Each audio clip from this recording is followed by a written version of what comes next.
How greedy of me.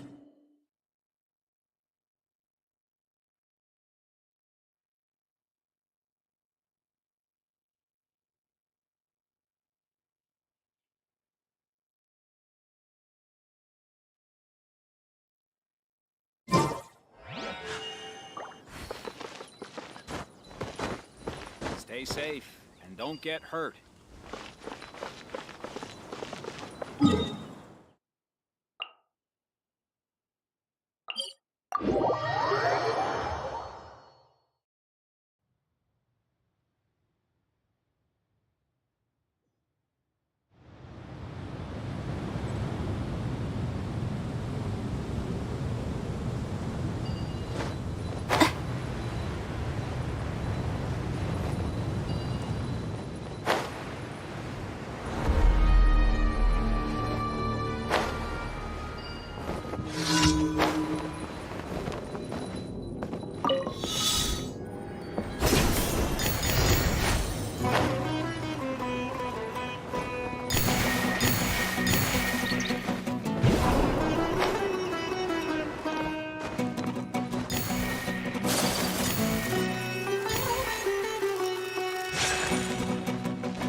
Take cover! Everyone hold hands!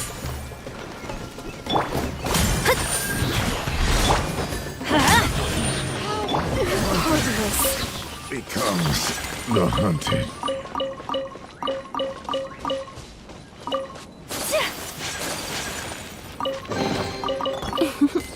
Today is a lucky day.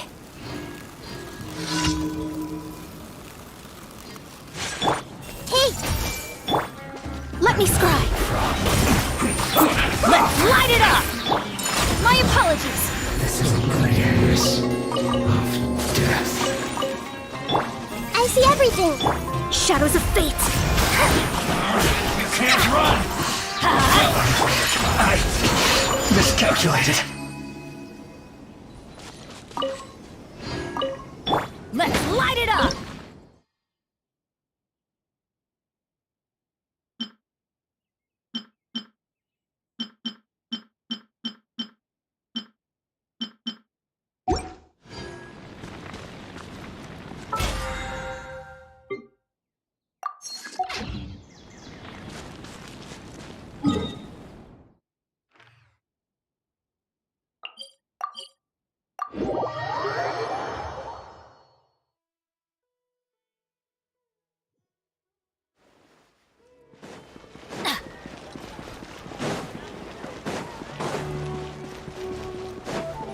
Ad Astra.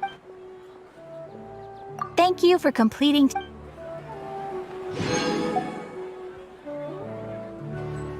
Ad Astra.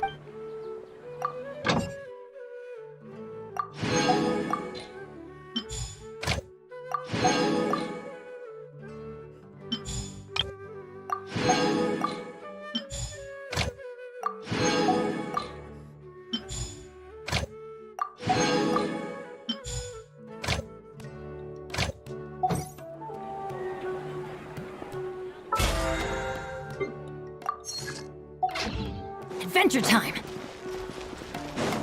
Off we go! Adventure time!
This thing to go into the city? What an ingenious way to get around!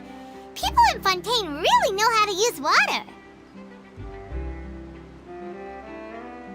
This is an aquabus. It allows people to travel between several key locations around Fontaine. It's pretty convenient, but the ride can become a little dull after a while. The scenery is always the same. That's why it's better to travel with friends.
So you mean it's still boring even when I'm riding with you?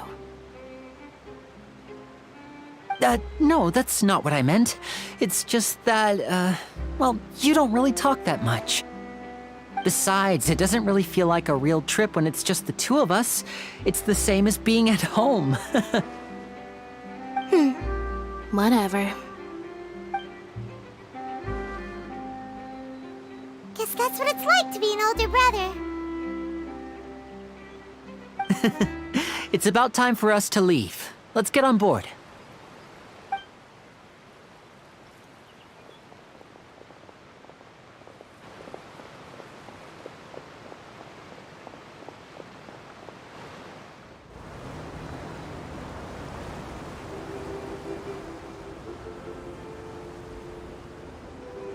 Huh?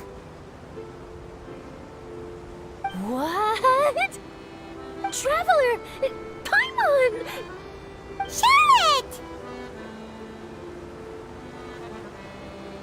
Oh, I never guessed I'd bump into you while riding the aquabus. In the story of my life, this is big news. What are you doing in Fontaine? I didn't hear anything about you paying us a visit. Yeah, it's quite the coincidence. But as travelers, we're always on the move. It's not surprising that nobody knew we were coming. Though we still have no idea how the Hydro Archon knew about us. Oh, let Paimon introduce you to our new friends! Oh, no need for introductions, Paimon. I would recognize the great magician Linny and his assistant Lynette anywhere. I wouldn't be much of a reporter if I didn't know who they were. It's a pleasure to meet you. I'm Charlotte, a reporter for the Steambird. Nice to meet you. From the Steambird, huh? We've often relied on your paper to promote our performances. It's an honor to meet you. Now that everyone knows each other, Fontaine suddenly doesn't feel like such an unfamiliar place. So, what have you been up to lately, Charlotte? Any big news? Not too much. When there isn't any breaking news, I mainly cover the trials at the Opera House. You can still manage to keep readers' attention as long as you tell things from a clever enough angle, even if it's the same old topics. For example, reporting on how a scammer once deceived vulnerable girls into relationships, or how a financial criminal was once so poor that they ate a single piece of bread for 5 days. You're right. Seems you know me pretty well. What I'm really after is exclusive, sensational news pieces that could shake the country. These smaller stories are a waste of my talents. Oh, I just remembered. I've been following a case lately. Well, a series of cases, actually. You mean the serial disappearances of young women case? That's right.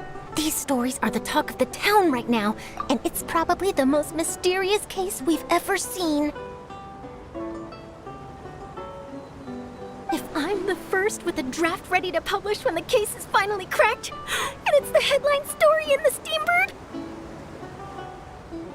oh, when that happens, I bet all the other reporters will shed tears of envy. I've already gathered all kinds of materials. I just can't wait for the truth to be revealed. So, what is the serial disappearances of young women case? You mean the culprit hasn't been found? That's right. The first missing girl case happened almost 20 years ago. And ever since, after a period of time, another girl disappears. What the cases have in common is that the girls are all of a similar age, and that they've all vanished without a trace. But the scariest part is that to this day, none of the girls have ever been found. Many suspects have been arrested over the years in connection with this case, but shortly after each arrest, another disappearance would always happen.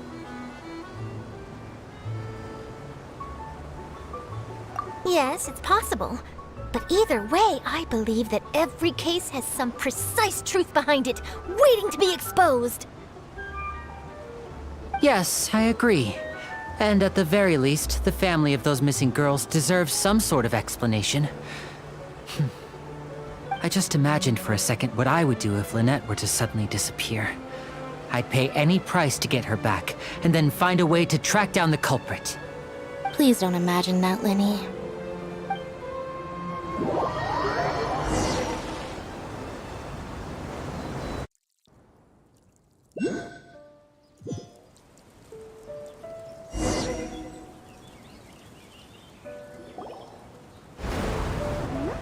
Hey, we're almost there! Look!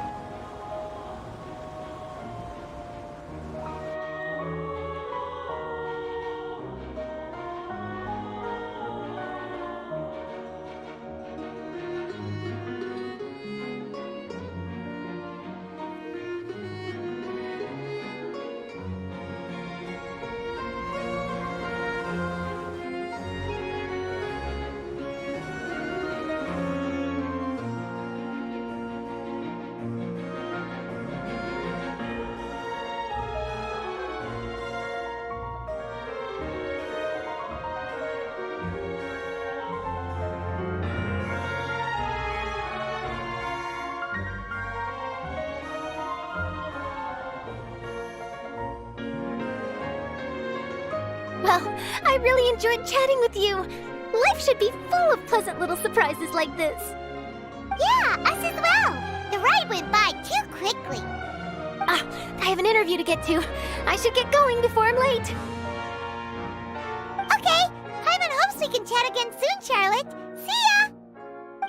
Bye now. Oh, be sure to stop by and see me at the Steambird when you have time. What a tough job. Always running around and interviewing everyone. Well, where should we go now? If you don't mind, how about we stop by my home first? Besides, I still have all the materials we collected. Sure, we wouldn't mind at all. This city is so huge, Paimon wouldn't know where to start anyway.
This is our current abode.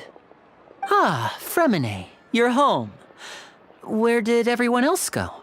I have some new friends that I would like to introduce. Oh, they all just went out a moment ago.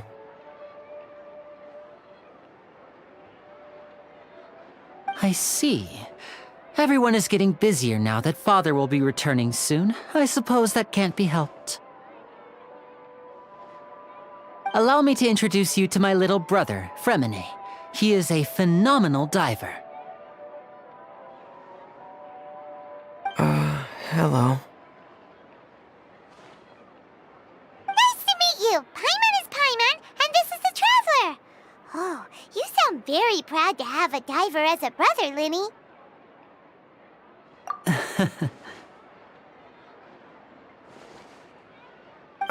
Linny, could you come here for a moment?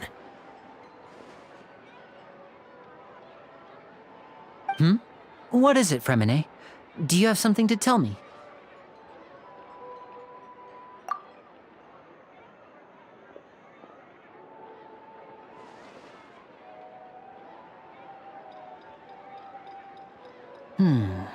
Okay, I see.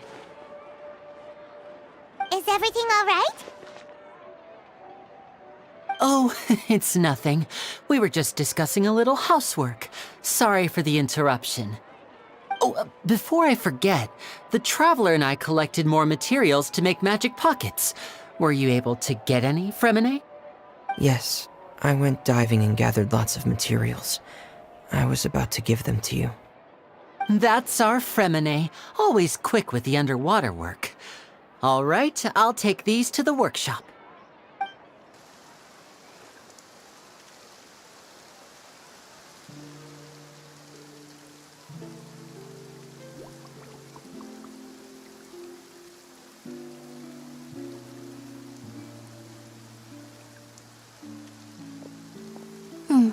Looks like rain. Oh, you're right. But wasn't it clear and sunny just a moment ago? Fontaine's weather sure is weird. I'm afraid that's just how it is here.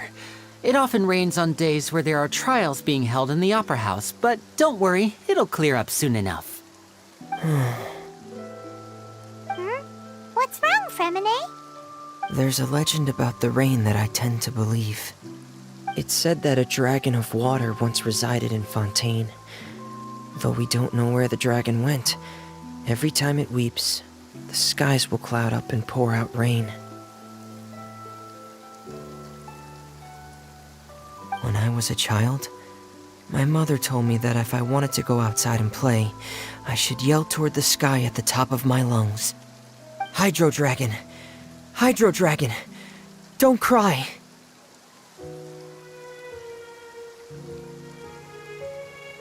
If it's an elemental dragon, then having the power to make it rain wouldn't be very unusual. Let Paimon try something. Hydro Dragon, don't cry!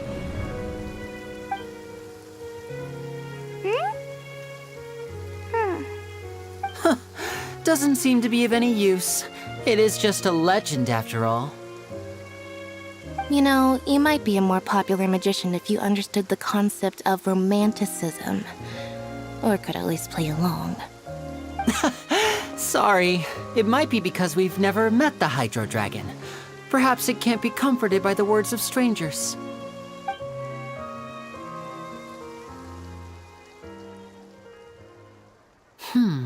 It rained for longer than I suspected. Oh, it's already getting late. Was there something you needed to do, Linny?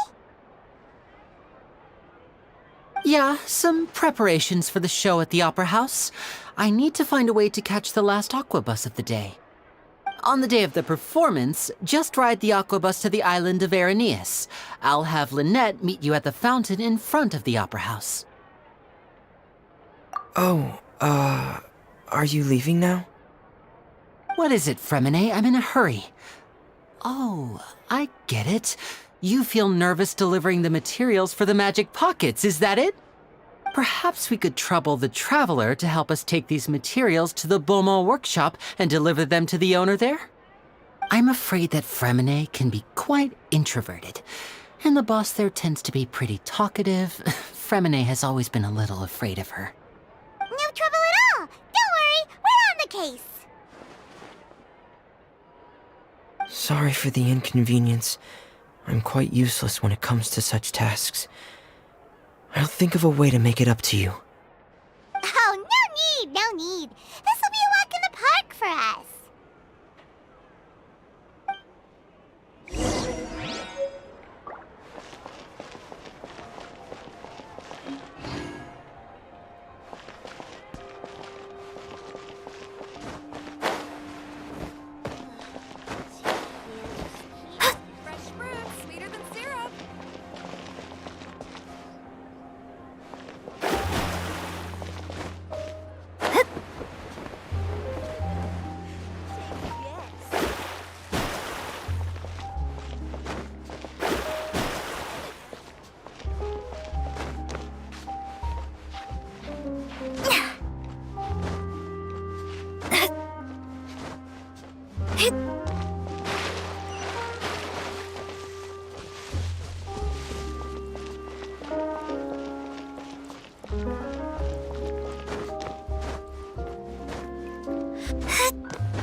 Hello? Is there anyone here? Oh, hello there. New customers? Looking to buy, or do you need something made? Or perhaps you're just looking for a chat with me. Oh, here to deliver some materials. Here they are. They're for making... what were they called again? Ah, these must be for magic pockets. I could tell right away. I've already made several orders worth now. No need. They've already prepaid several batches worth. When they told me what they'd be using them for, I even offered them a discount. But they insisted on paying the full amount, saying that I had a business to run. It seems both their hearts and their pockets are made of gold. Whoa. So, is Linny actually loaded? I can't say for sure, but who knows? Maybe there's good money to be made being a magician in Fontain. Hey! Is this machine what you use to make stuff here? It looks really advanced. Why use your hands when a machine can do the work? It would be a waste not to use the latest technology, and wasting is a kind of crime. But where does a big machine like that get its power from? Well, it's a little complicated. I'm not sure I can put it in layman's terms for you. But basically, everything we usually use here in the city is powered by indemnitium. It's a type of energy that's produced from trials. Huh? How can trials produce energy?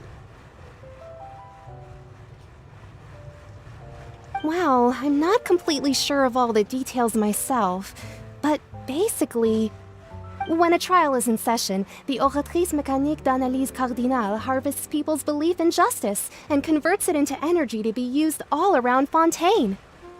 So that's what its other function is? Paimon heard that the Oratrice was created by the Archon to make judgments. But Paimon still doesn't get it. How could something unreliable like people's beliefs be turned into a stable power source for these machines?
Archon relies on the machine to take the energy created by belief and turn it into power. Even though I've never heard anyone really put it that way before, it sounds like it makes sense. Besides indemnitium, we have another type of energy called pneumosia. It isn't produced by the power of the Archon, but it is unstable by nature. Even now, it still cannot be widely used by civilians.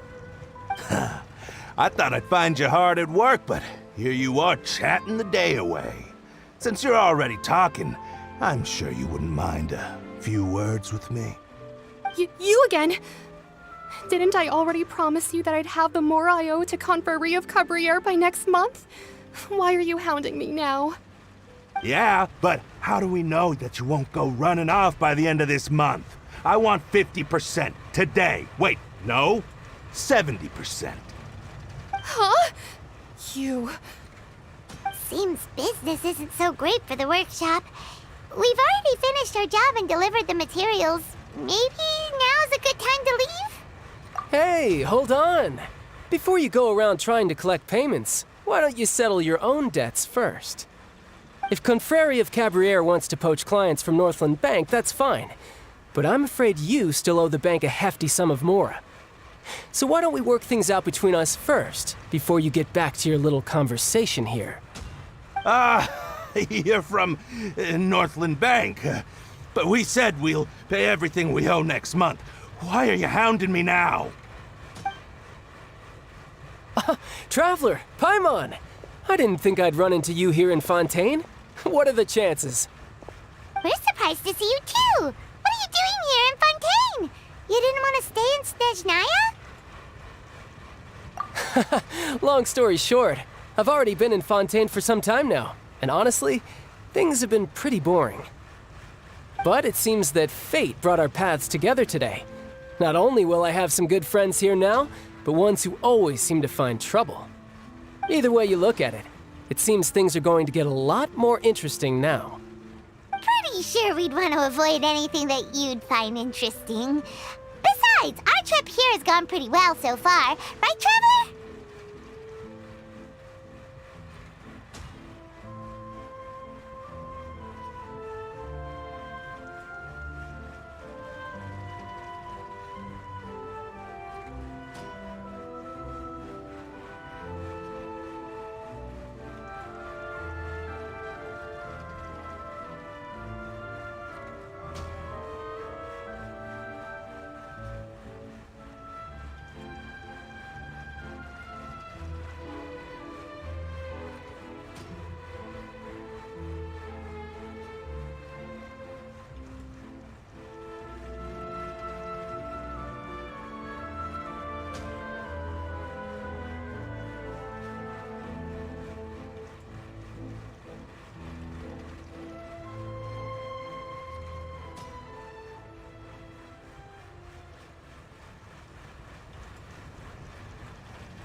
Hey, you, Northland Bank boy.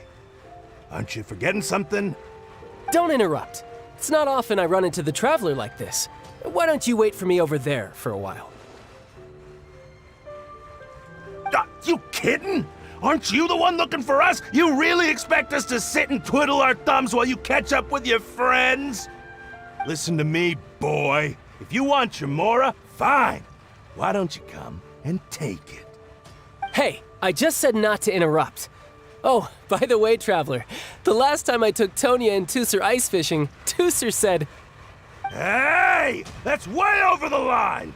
All right, boys, let's see who has to pay up now! Can you at least let me finish one sentence? Fine. Though the bank told me not to get rough with our clients. You're the ones who started it. This is an act of self-defense. You two will have to be my witnesses, okay? I'm sure this won't take long.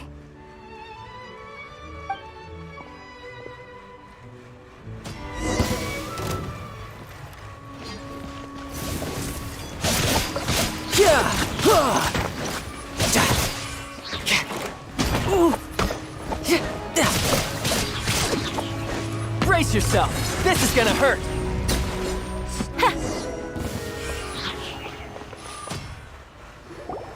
Oh, what's your deal, Brad? How are you so strong if you're just a staffer from Snezhnaya's Northland Bank?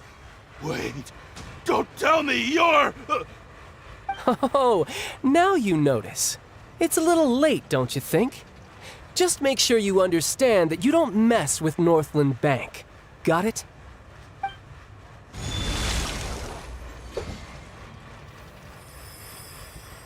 Huh? Now's my chance!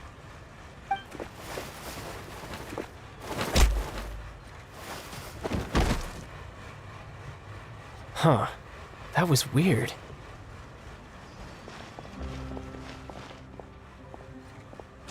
I'm not sure. It's as if I suddenly lost control of my hydro powers when I needed them. Maybe there's something wrong with my vision? Strange. How could that happen? First time Paimon's ever heard of someone losing control of their vision. Never mind. It doesn't matter. If I want to stay sharp, I shouldn't be relying too much on my vision anyway. Besides, I always have my delusion in case I need it. So what are you doing in Fontaine, child? I don't see its work for Northland Bank.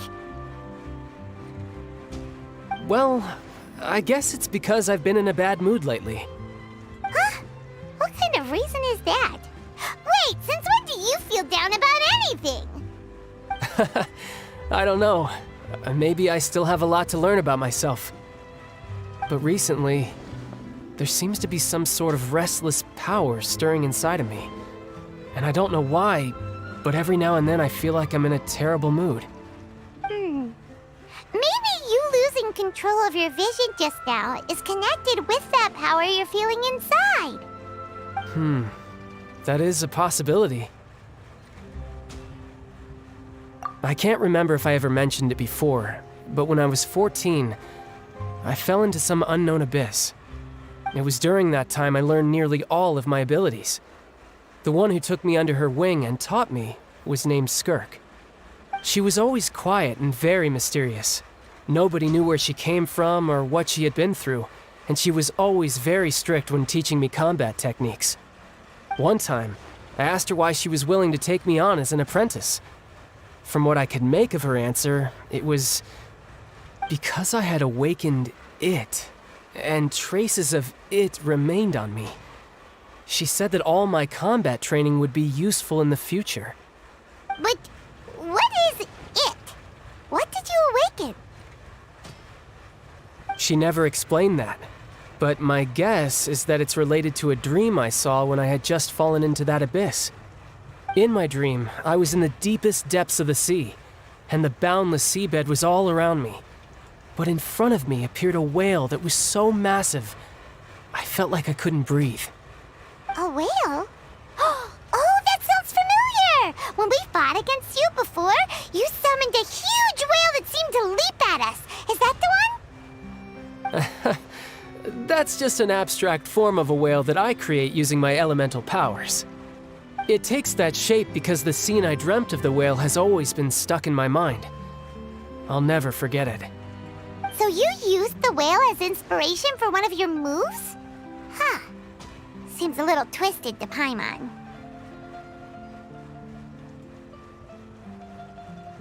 So why don't you just go ask your master? Maybe she knows the answer. You make it sound so easy. Ever since the incident I experienced there, I've never stopped searching for Master Skirk and that unknown abyss. But it's been years now, and I've still found nothing. There isn't even a trace of the place where I remember falling into the abyss. Oh, it sounds like some kind of ghost story. Yeah, I'm out of leads at this point, but there's nothing more I can do. It seems that strange encounters in this world tend to be elusive like that.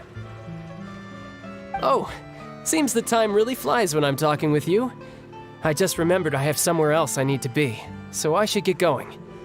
What? More work for the Northland Bank? No, it's more of a personal appointment. Lately, I've been sparring with some of Fontaine's official champion duelists whenever I'm feeling bored. Official champion duelists? You mean it's their job to duel?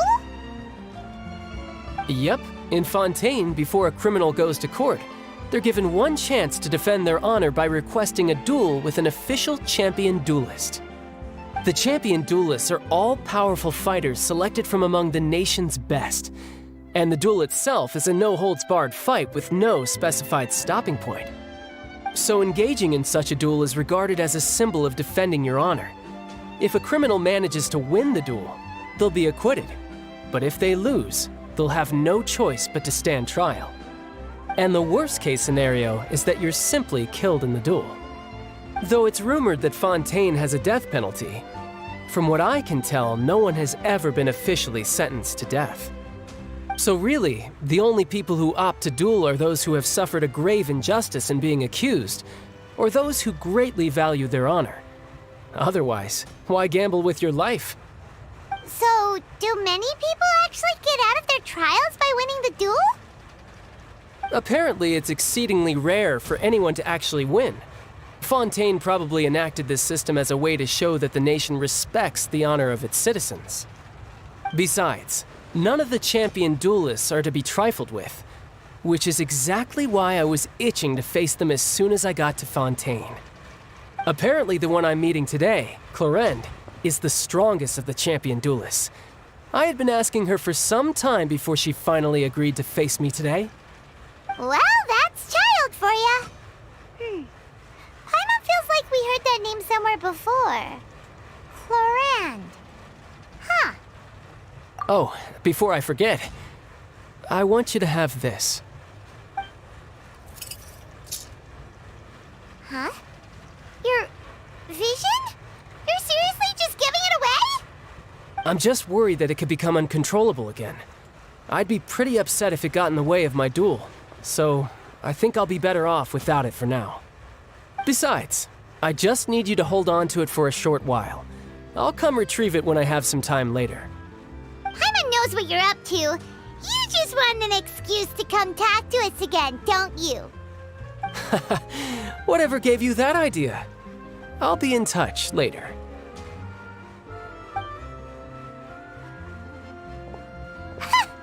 That sneaky guy. He said he's been feeling down lately, but he seemed the same as ever to Paimon. Well, since we don't have much to do for now, we might as well walk around and see the city before Lenny's performance.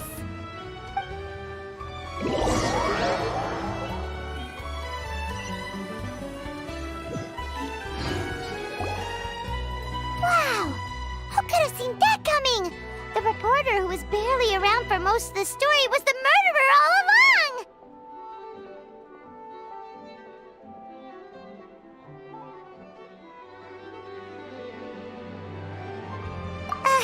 Sorry.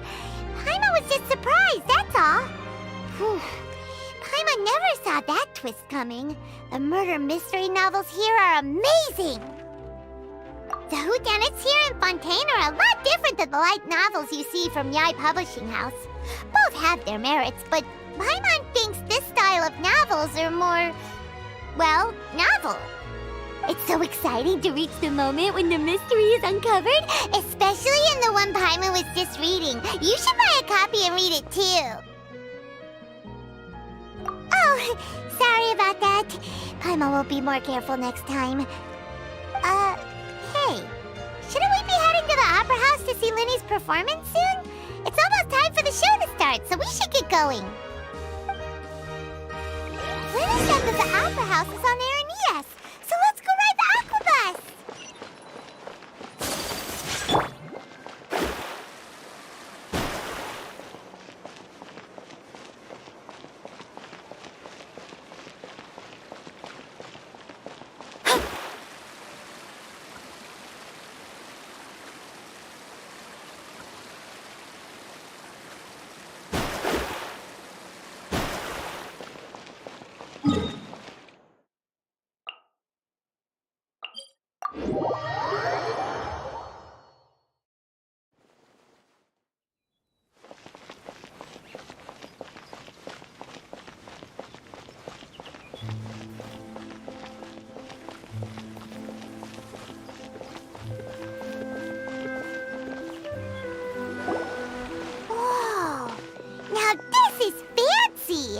The opera at Eclairs. What a place to hold a performance! No wonder Linny and Lynette were looking forward to it. Huh. Looks like there's a lot of people standing around the fountain up ahead. Oh, Archon, please bless us with a bright and healthy child. We pray. I don't know why you always feel the need to ask so much. I'll be happy as long as our child is healthy and lives a peaceful life. I guess if they're our kid, then there's no doubt they'll turn out smart. Maybe this is one of the customs in Fontaine. There sure are a lot of couples here. Vache.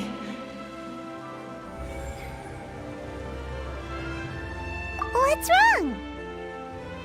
Vache. Vache. No, Paimon didn't say anything. Are you hearing things? Welcome to the Fountain of Lucine. All the water flowing through Fontaine converges here. It's customary for newlyweds to come here and wish for children. Lynette! You scared Paimon! When did you get here? Lenny asked me to wait here for you, remember? Right. What do you mean? There are a lot of people here right now. Hey, you're not trying to scare Paimon, are you? Besides, it's the middle of the day. It's not the time for eerie things. I see. I might be able to tell you something that could help explain the voice you heard. In fact, you might not be imagining things at all. I suspect that what you heard is a result of your hypersensitivity to the hydro element. Others in my family have had similar experiences. It's because of his sensitivity to the hydro element? But what would hearing a voice have to do with elemental power? When do you cry, Paimon? Wait, what? What does that have to do with anything? Just answer me. When do you cry?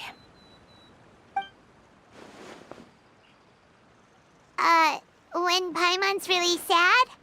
Oh, and when Paimon's super happy. Oh, and also when Paimon's really, really scared. Then you should understand that tears contain your most intense emotions. Like I just mentioned, the Fountain of Lucine is where all the flowing water in Fontaine converges. Even the tears that fall to the ground will eventually gather here.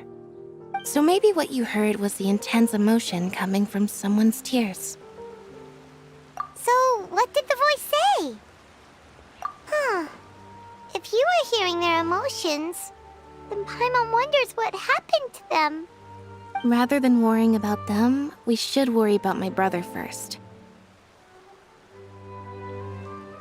Don't let that calm look of his fool you.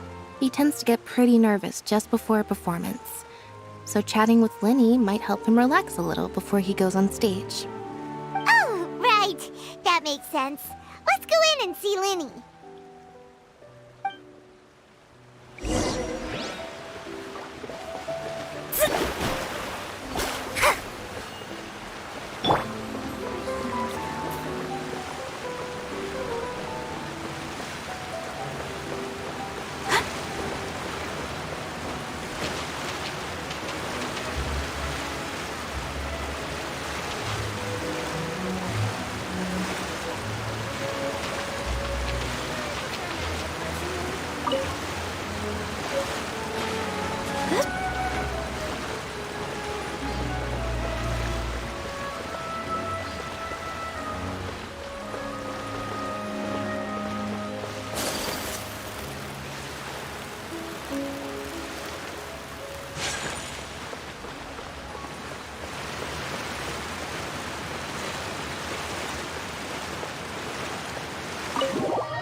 Traveler and Paimon, good to see you. I knew you two would come.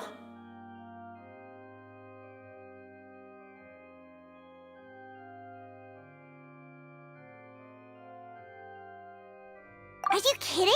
We wouldn't miss it for the world! We've been looking forward to it! I can tell, judging by how early you've arrived. But you're actually right on time.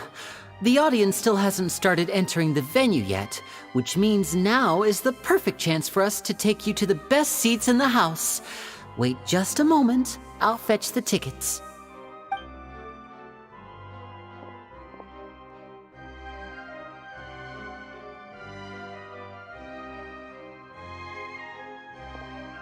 The Opera House has assigned seating, so you always have to make reservations.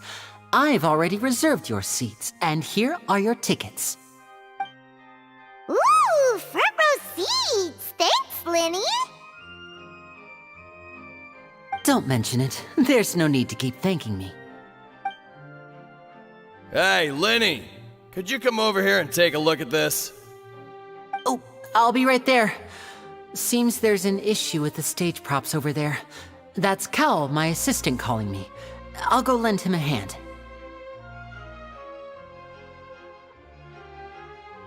Yeah, we'll just go to our seats. You go ahead, Linny.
These should be our seats. Come on, let's sit down.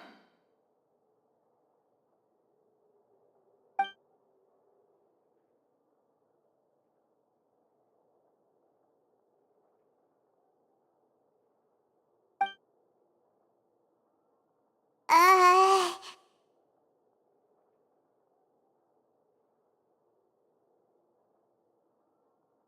Uh...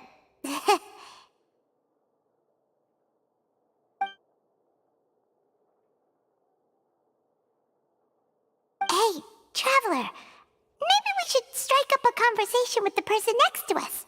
Since we're sitting together and the rest of the place is practically empty still, it's kinda awkward if we don't say anything.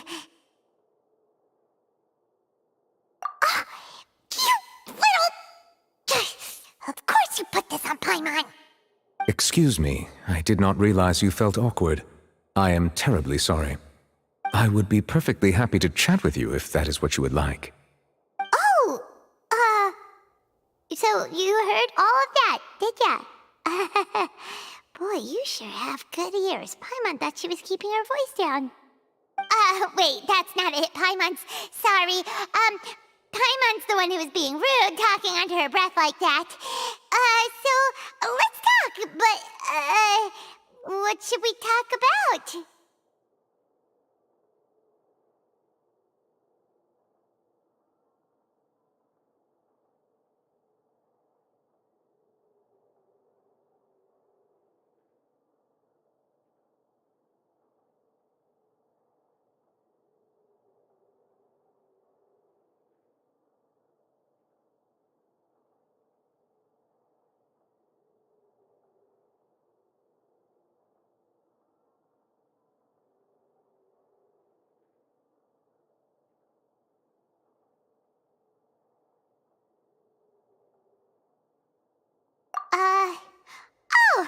Paimon's got it.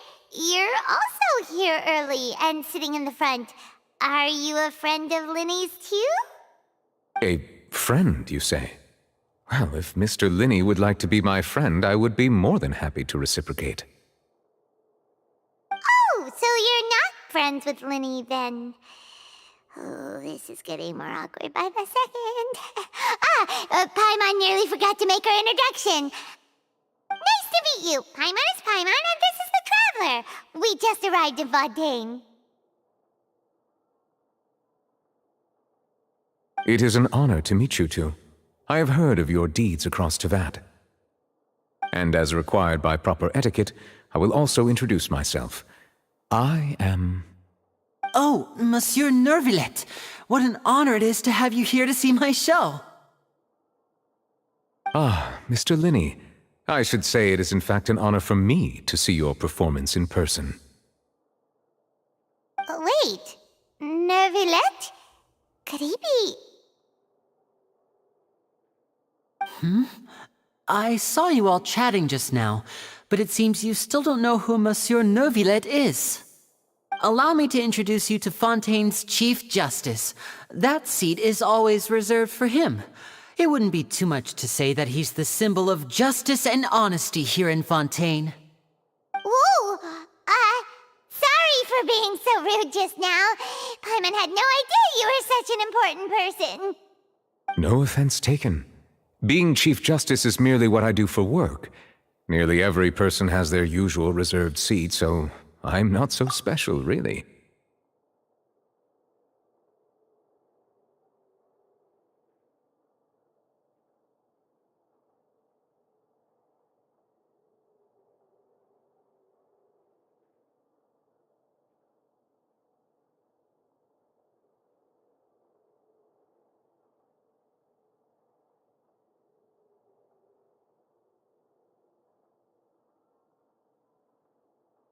And by the way, I should probably let you know, even though I would prefer not to. There's someone sitting up there in the VIP seats that has been striking a pose for quite a while now. I believe she is trying to give you a most elegant and impressive first impression. So I think you should take notice of her sooner rather than later, otherwise she may become flustered.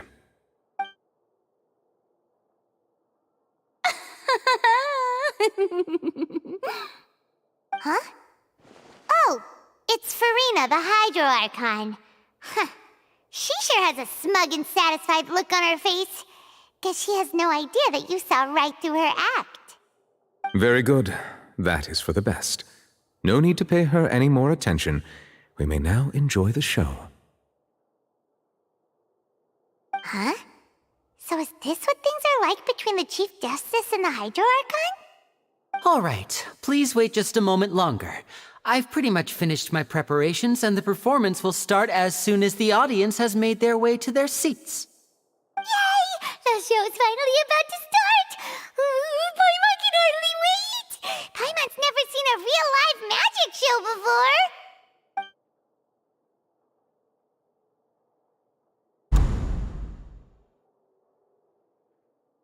Oh! They're dimming the lights! The show must be starting!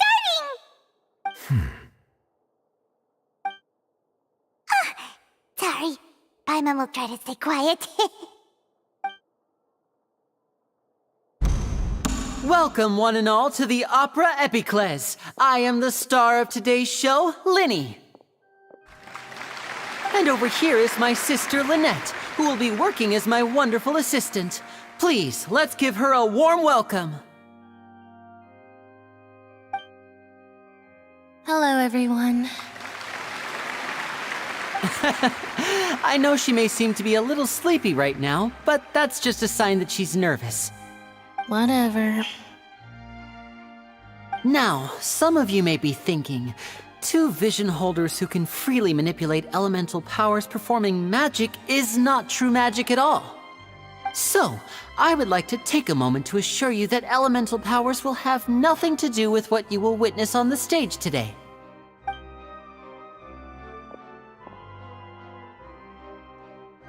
both Lynette and myself have removed our visions for the show. That way, even the gods won't be able to see us. Oh, good point. That's what makes the show real magic. Now, without further ado, let the show begin. Lynette will now exit the stage to make some preparations. I know you might miss her, but don't worry. She'll be coming right back on stage momentarily. Perhaps in an unexpected way. I'm sure she'll be stealing the spotlight soon enough. Oh, and before I forget, there's one more thing I should say. You never know what can happen in the blink of an eye. A magician's greatest skill is making things disappear or appear. The possibilities are endless.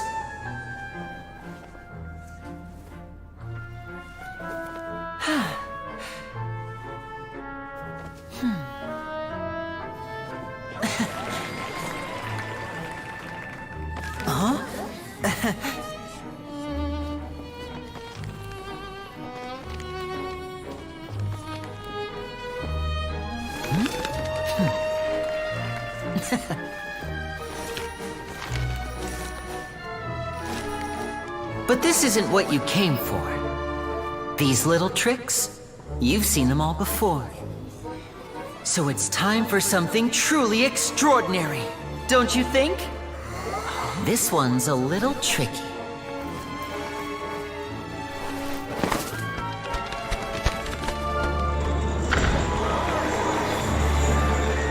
Using this water tank, I shall make my sister vanish completely, right before your very eyes.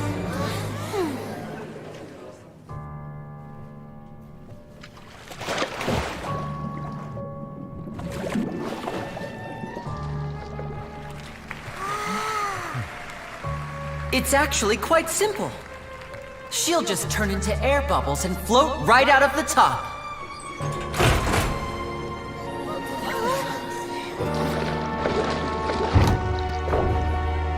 Oh no! I told them to check all the props carefully. With the lid on, even air can't escape. An amateur magician would be getting very nervous right around now. Luckily, it's me on stage, so let me show you what a true virtuoso can do.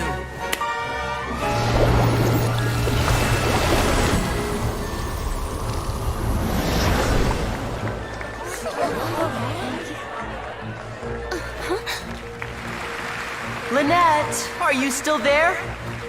Don't go too far. We don't want to use up all our magic. Hi, I'm back. Uh-huh.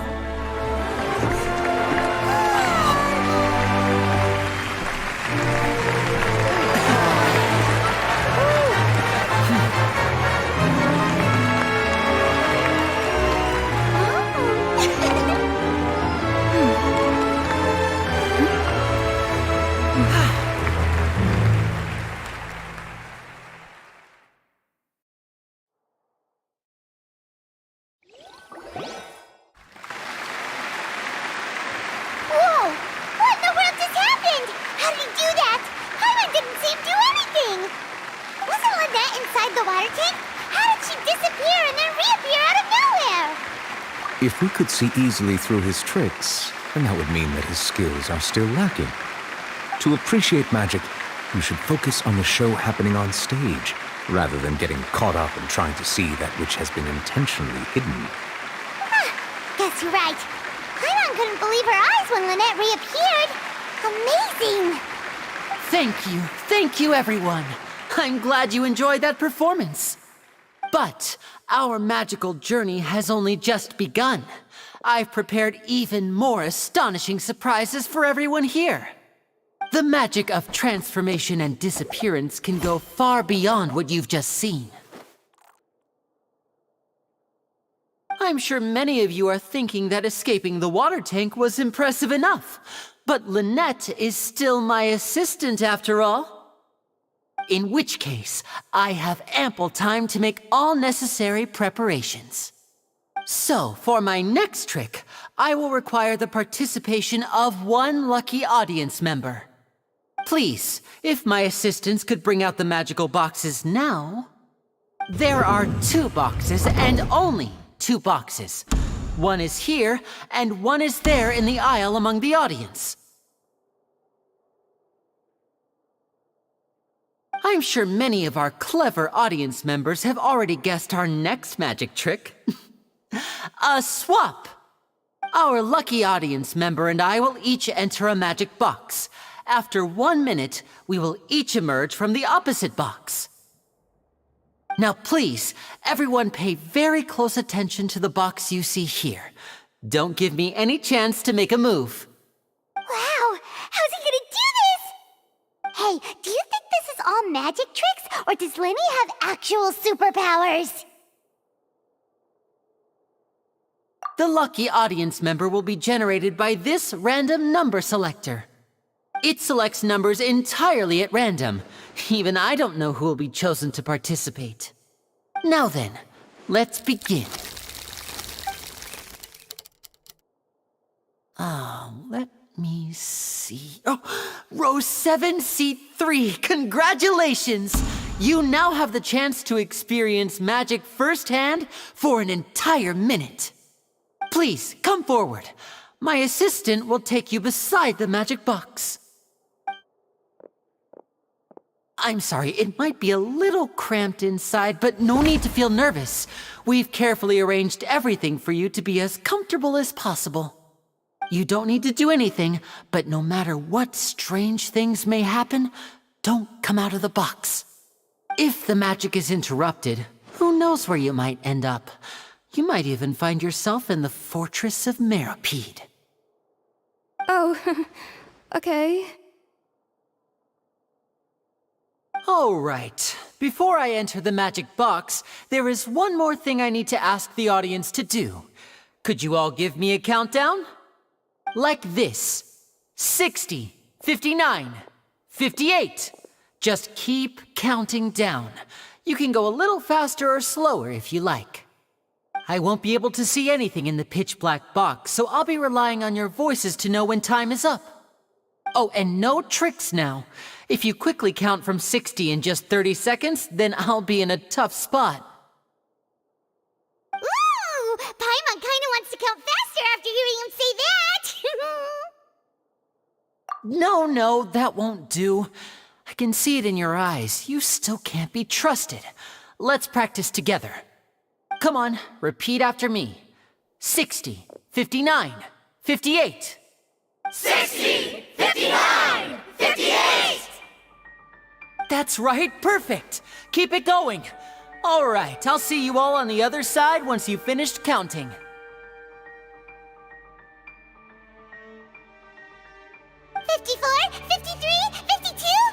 Huh? Why aren't you counting, Nervalet? I am counting in my head. I think things are exciting enough in here as it is. Merely a consequence of my identity and personality. Do not worry about me. Just enjoy the show. Oh, all right. You looked so serious that Paimon thought you might be feeling uncomfortable or something. 40, 39, 38! Mr. Linney, are you all right in there? Is everything ready? Yes, I'm fine. I'm just double-checking the direction of the magic. It would be a disaster if we get sent to the wrong places. For example, mid-air right above the audience. Even though he's saying that, Lenny doesn't seem nervous at all.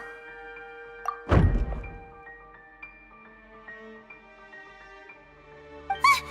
What was that noise? Did you hear it too? Not sure. Anyway, it doesn't seem like anyone's worried about it. 25, 24, 23! What's wrong, Mr. Linney? I can still hear you moving in there. I seem to have accidentally knocked over a decoration. I'm trying to fix it, but it's pitch black in here. I can't tell left from right. Never mind the decorations. There's no time for that. The show is what's important. No, that's unacceptable. I want my show to be perfect. Don't worry, we still have 20 seconds. Hear them counting? 19, 18, it seems things aren't quite going as planned. I apologize, everyone. It feels like you're all starting to count faster, but that's alright. I know it can be tiring to do such a long countdown. 10 seconds and change is still plenty of time. 10, Almost there now. 8, Swapping two people is harder work than you might think. Even a master magician like me can't guarantee I'll get it right the first time. Hey, wait! Is this the back one? I can't tell. They both look the same inside. Huh? No, that's not it. I'll try again. 7, Hey, slow down! Honestly! 5, 4, 3, Whoops! That doesn't count! 0.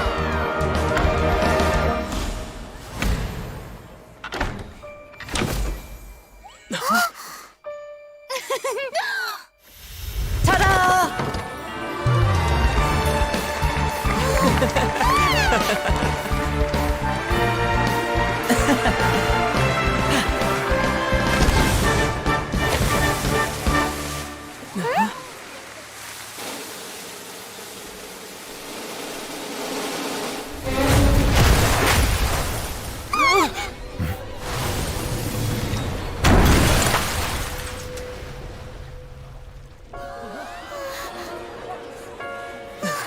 What happened?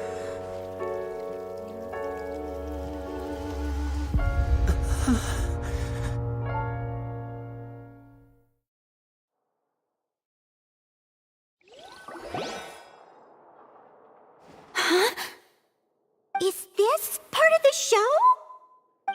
Mr. Lenny, you're going to use magic to fix the stage now, right? What happened? Oh no. Maybe this isn't part of the show. The girl was still in that box, right? This performance is over. Medical staff with me. Guards, secure the scene and detain all the performers. Seal the exits. No one is allowed in or out at this time. Yes, that's right. If this was just an accident, then we must investigate the cause. But if this was all part of some scheme, then those accountable will not escape the judgment of the God of Justice! No need to be alarmed, you two. We'll get to the bottom of this soon enough.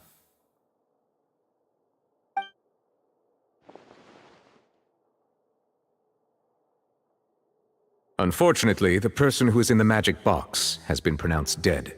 His name was Cowell, one of the assistants in Linny's magic troupe. Apparently, the fireworks on stage ignited the ropes that were suspending the water tank, which then caused the tank to fall onto the stage. As of now, we are still not sure why we found Cowell in the box, rather than the guest from the audience. And after an initial search of the area, the guards have confirmed that the girl is nowhere to be found. It appears that this incident was not merely some mishap with the performance. And there are many indications that it is connected with the case of the serial disappearances of young women. The serial disappearances case? That's the case that Charlotte mentioned before! I know the truth. I can see through the whole thing. Really, using such a shallow and obvious mystery as his finale. Did he really underestimate us that badly? I say that our powerful magician, Mr. Lenny, is now the prime suspect for the serial disappearances case. Huh? Why me? This whole thing was an accident. Oh, this all occurred during your magic show, did it not? The missing girl disappeared after being chosen, did she not? The deceased is one of your assistants, is he not? Now that I think about it, that whole speech about magicians making things disappear was nothing more than a provocation, a bald-faced challenge. That can't be right! How can Lenny do this? He was in the box on the stage the entire time! We can even hear his voice! Besides, before the show, he told us that he would like to catch the criminal behind the disappearances. He couldn't possibly mean... Save discussion for a later time, please. Lady Farina, may I assume that your comments just now constitute an accusation against Mr. Linney and his associates, and that you are pressing charges? I just think that he... Well, I think it might be a little early to talk about formally pressing charges. But what Lady Farina said just now makes perfect sense. Looks like she's gonna personally deliver justice. A kidnapping and murder carried out under the cover of a magic show. Lady Farina said it all. I mean, of course, my dear people. But what excites me even more than the obvious truth before our eyes is the opponent I'll be facing. That's right.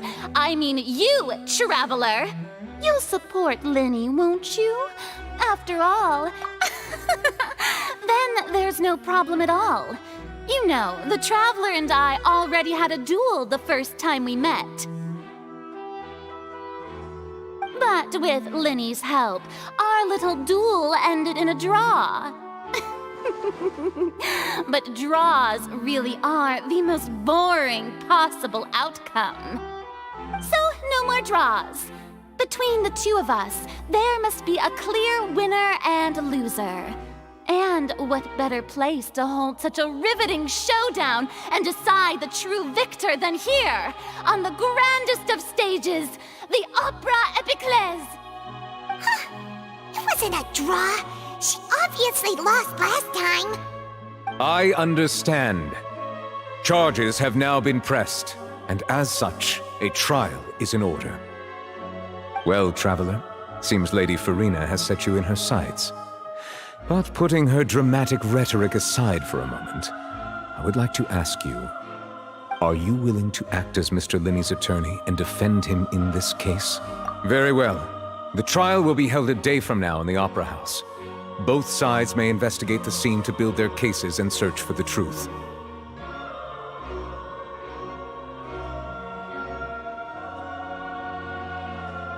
Linney and his troupe are all potential suspects and shall remain within the Opera House.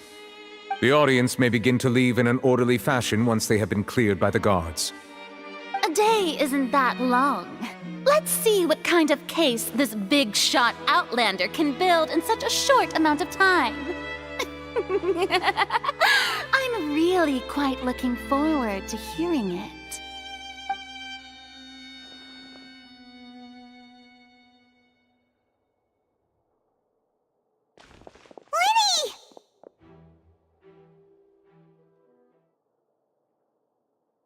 Sorry about everything that happened just now.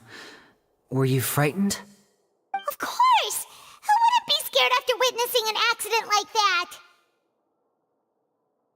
Yeah, I'm a little shaken up myself.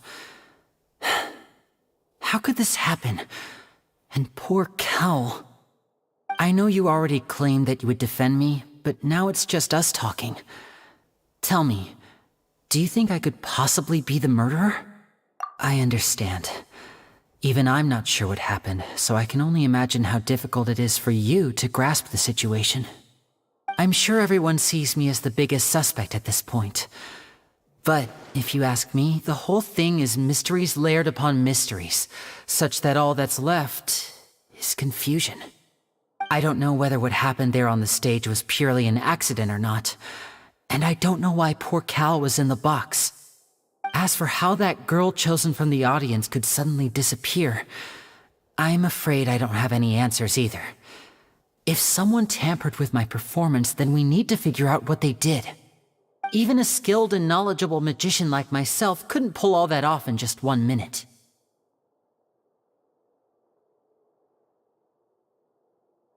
Which is precisely why we need to investigate! As this book says, the impossible could not have happened. Whatever happened must have been that which is possible. Paimon bought them when we were reading at the bookshop in the city earlier. Pretty cool, huh? Don't worry, Paimon used her own savings to buy them. It wasn't from our travel funds. I think they look cute on you, Paimon. You have good taste, Lynette! That's the right attitude. Feeling depressed isn't going to help me now. I need to get back to my normal self. But with the guards watching our every move, it's going to be especially difficult for Lynette and I to prove our own innocence. Good thing you agreed to be our attorneys. Thanks for that. We'll be counting on you. Yes, thank you so much. Yeah, just leave it to us. Oh, since we're going to start investigating, Paimon has a question first. Where did Lynette go during the performance? Well, I'm afraid that would involve some of our essential trade secrets as magicians. The secrets behind our magic are past saving, Linny. I suppose you're right. The truth behind our tricks is going to be important evidence that will be weighted during the trial. 'Tis truly a pity. As a magician, our magic show is a work of art. We've poured countless hours and spared no effort in perfecting it. But if revealing our secrets will help you uncover the truth behind what happened, then it will be well worth it. We should go somewhere else if we're going to discuss our magic tricks. We'll go speak with the guards, and in the meantime, you can go investigate the stage and the seating areas. Alright, let's go have a look while the investigation teams are still here. Detective Paimon is on the case!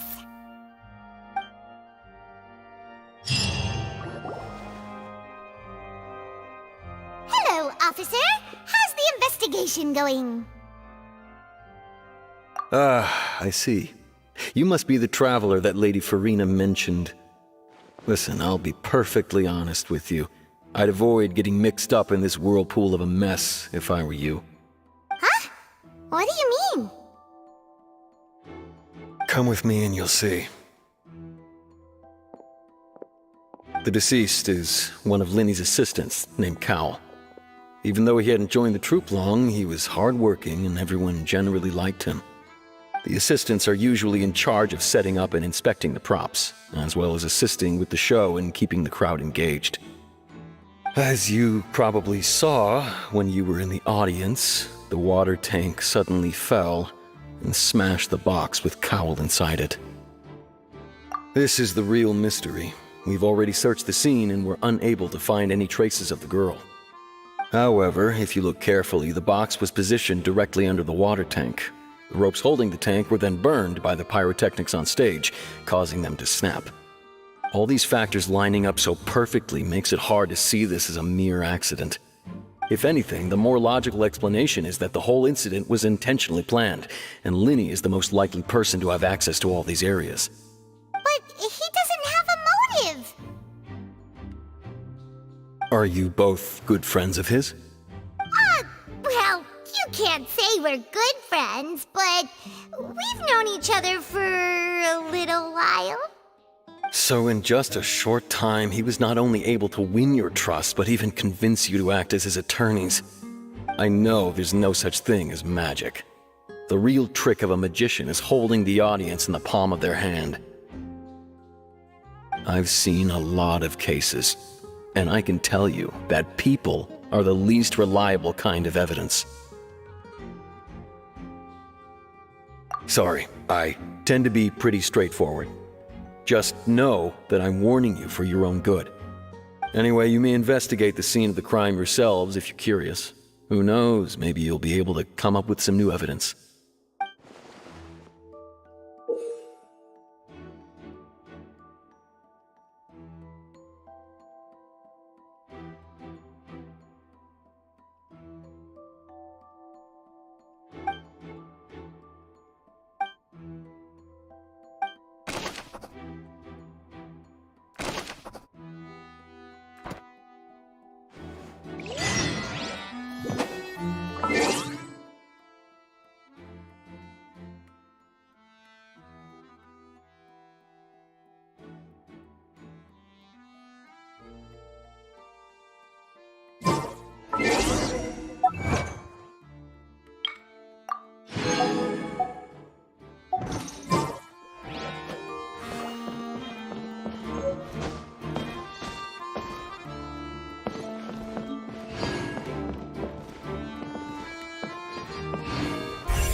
So this is the rope that broke and caused the water tank to fall. The rope looks pretty durable. How can it be burned through so quickly by fireworks?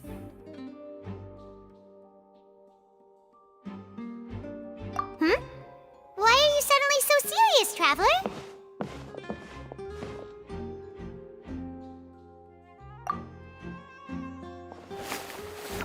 Whoa! Look! This bit is made from different material! Most of it was burned away, but there's still a little bit of it left. Huh. So if a rope meant to hold something was made with that kind of material in it, then that means... Wait! Paimon should write all this down! Let's take notes!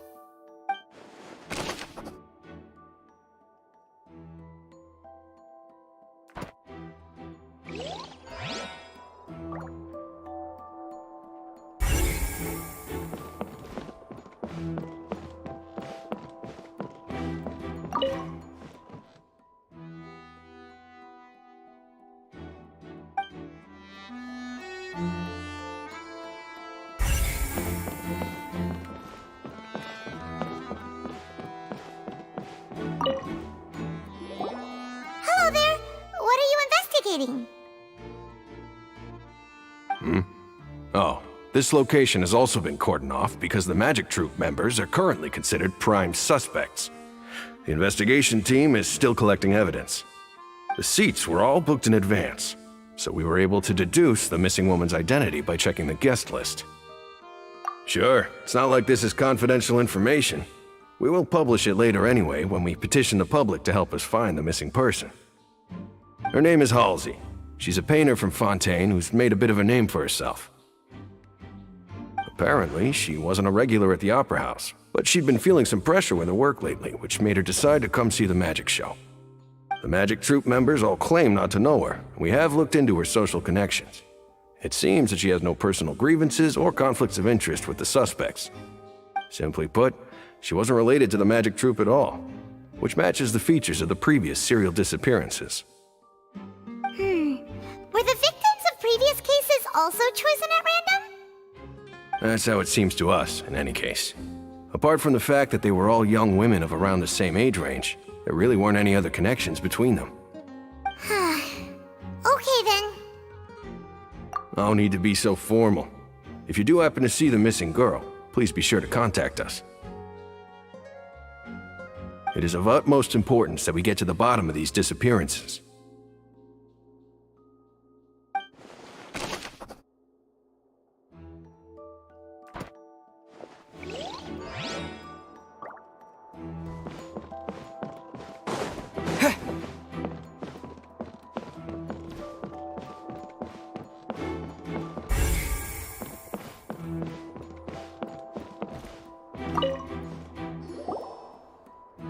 The investigation team has some new findings.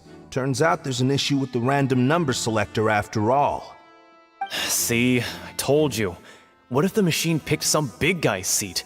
You think the murderer would have still made his move then? Sorry to interrupt, but we're helping Linny and Lynette with their side of the investigation. What were you saying about the number selector? There's something wrong with it? You're trying to help them? That'll be a tall order. Linny used the machine to pick a random member of the audience during his performance, right? The lucky girl that later disappeared. Well, we thought there might be a serious problem with the machine, so we had it taken away for further inspection. It turns out that the seat number it picked wasn't random at all. The machine picks that same number every time. I'm sure you already know that you have to make a reservation in advance to get a seat, regardless of whether it's a trial or some performance. In other words, Linny knew who would be sitting where from the very beginning.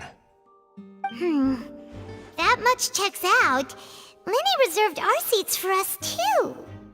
Bet you see why I was saying it'd be tough to make a case for Linny. Even though it's bad for Linny's case, Paimon had better write it down.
Lenny's still talking to the guards.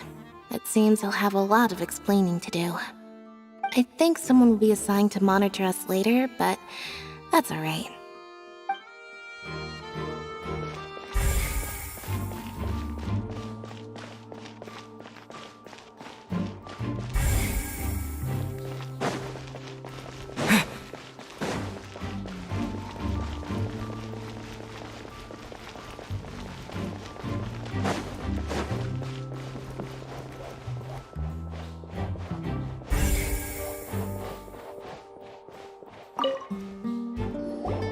I see that you're investigating the area.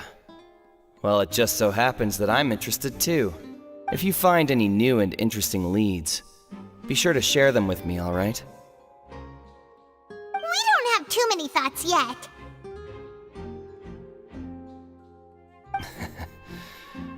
Then why don't I tell you my hypothesis first? The way I see it. And I'll start it with that loud thud. The thud? Oh, you mean the sound that happened during the countdown? Yes, exactly. It wasn't terribly loud, but I suspect that most people heard it. It's just that everyone was awaiting the results of Lenny's trick with bated breath, so no one paid it much mind. But now that the incident has happened, the thud has become an important clue. That makes sense. So, what do you make of it? I'm of the opinion that it may have been the sound of Lenny's accomplice, Lynette perhaps, jumping atop the water tank or something like that. And when the pyrotechnics went off, she cut the rope, sending the water tank crashing down. But wasn't the noise we heard too loud for that? Perhaps the balance wasn't right, leading to a particularly rough landing. Oh, that's true.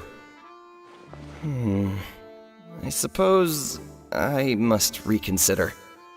That does remind Paimon, though. What was with that sound?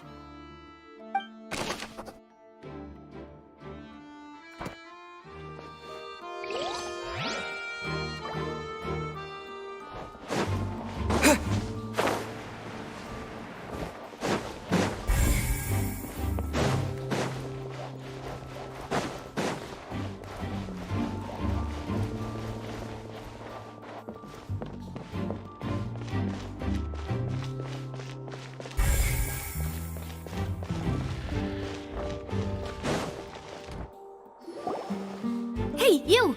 Yes, both of you! Over here! I've been keeping an eye on you for a while now. Huh? You mean us? That's right. If I'm not mistaken, you're also among those who wish to cut down the thorns and pursue the truth. No? And by the looks of it, you're not from Fontain. Well, you're right on the more about that one, but who are you? Have you never heard of the Spina di Rosula? From mediating disputes and providing protection to solving conundrums, you name it, Spina di Rosula does it. And I, Navia, have the honor of being its renowned president. Though those who play by our rules call me boss. I'm Silver, her attendant. Pleased to meet you. And I'm Melus. Demoiselle's various daily needs and affairs are under my purview. Huh? Boss? Demoiselle? What gives with the names? Well, I am the second generation president. Melus and the others are still used to my previous title. My apologies, Demoiselle. Should you prefer, boss, I will endeavor to use that instead. No, no need. You don't have to call me boss. Just Navia is fine. Okay, if you say so. Not that we're members of Spina di Rosula anyway. All merely trifling details. Never mind. Now, back to the situation at hand. That's right. I've always kept an eye on the serial disappearance cases. My interest stems from a matter back from my father's time. Judging from the look of things, I find Lenny an unlikely mastermind. Really? We think so too! That's why we're looking for clues now. But how did you come to that conclusion? Intuition, naturally. My unparalleled intuition. Farina sure was quick to point the finger at Linny without any decisive evidence whatsoever, wasn't she? But that's not uncommon for her. If you remember, the Justice had to interrupt her and ask if she was pressing charges just to keep her from getting carried away. Anyway, a trial begins the moment someone levels charges. And, of course, there was no way Farina was going to back down in that situation. Sounds more like you just don't trust the Hydro Archon. Well, what's your opinion? I must admit that she can be interesting at times, but liking her doesn't mean that I'll blindly agree with her. All right, I've answered your question. Now, it's time you answer mine. Wait a minute, did that answer count? Well, I say it does. But don't worry, you won't hear any pointless questions from me. In your opinion, do you think it's right to treat a trial like it's an opera?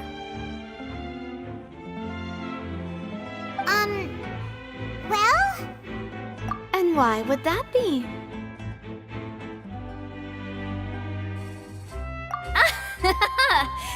See, Silver and Malus? I told you they'd be different. Most astute of you, demoiselle. I too think that the traveler's response was most excellent. No matter how wonderful the script or how fervent the audience's expectations may be, the trials that go on stage here must be based in fact. And if that can be done, boss, then... All right, that's quite enough, Malus. Anyway, I like your answer. You passed with flying colors. Now, I need to make some preparations, following which our joint investigation shall commence. You two shall be my assistants. Wait! Since when did we become assistants? Oh, well, I can be the assistant, sure. Or your companion, if you like. I'm really not that fussy. That's more like it. Far be it from me to brag, but I believe that Demoiselle's intuition will be instrumental in uncovering the truth. You wish to save a friend from false accusations, and we wish to unravel the disappearances. In this sense, our goals are aligned. You have a point. You're quite the talker, aren't you, mister? And what about you over there? What do you think? You seem like you've got something on your mind. I have nothing to add. Oh, alrighty then. We'll be making some preparations first. Just be sure to let us know if they start revealing Linny's tricks. Thanks!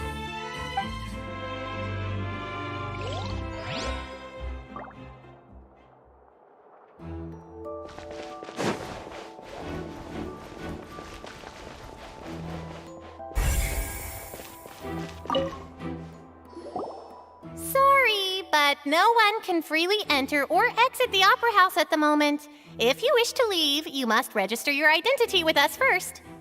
No, we're not leaving. We're representing Linny and Lynette as attorneys, so we're investigating the case. Were you always guarding this entrance? Yes, after the Chief Justice gave the order, everyone coming in or out must undergo a strict inspection. So, the missing girl couldn't have left from here, at least, not from that point on. I doubt there was much opportunity then, either. How can you be so sure, Well, because I was in charge of security near the entrance at that time. I couldn't see Linny's performance from here, which was quite a shame. Just my luck.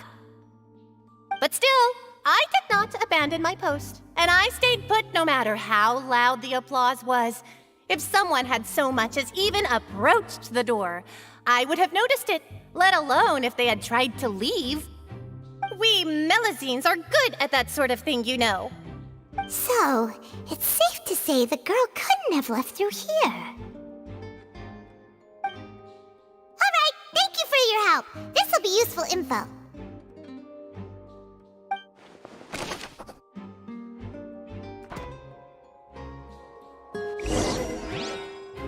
We've checked everything of note here at the performance venue. Paimon wonders how Linny's discussion with the guards is going. Let's go see, shall we? Ooh, things are getting interesting, huh? We're about to see how magic is made. Understood. Then I will be going with you. Just so you're aware, I will be monitoring your actions and making notes as necessary. Very good. Thanks for being so agreeable. I'd pull a rose out of my hat as a gift for you if I could. You may spare the pleasantries. I'm just doing my job. You've arrived. Who's this? Me? I'm Spina di Rosula's guardian angel. If you've got a problem, I've got the firepower. Sorry, I got a little carried away there. Call me Navia. I'm a partner of theirs, and will be helping investigate this whole situation. And these are my companions. Would you mind if they join as well? Fine by me. Oh, new helpers? I would be most grateful. Well, let's just say we're tagging along. It's not every day you get to see the secrets behind magic performed on such a large scale. I appreciate your kind interest. Come with me. We'll be heading below stage.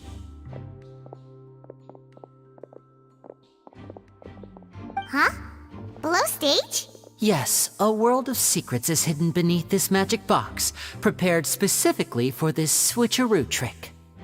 But before I reveal everything, you should have a look first. Notice anything strange here?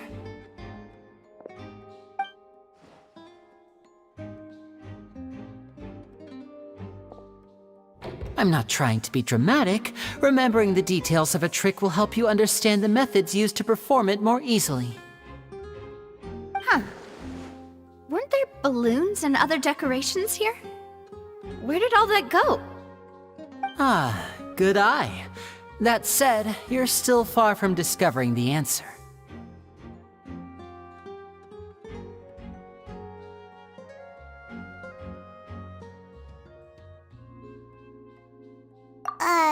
The back? You mean the inside of the door? What's different about it? Paimon didn't notice anything. Very good indeed. I thought you might not be able to catch that, given that you were sitting in the first row. The back of this door was patterned. Those patterns are now gone, replaced by a smooth wooden board. So, if you put 2 and 2 together, what do you get? Exactly. All right, let's go. I'll tell you how it works as we head down.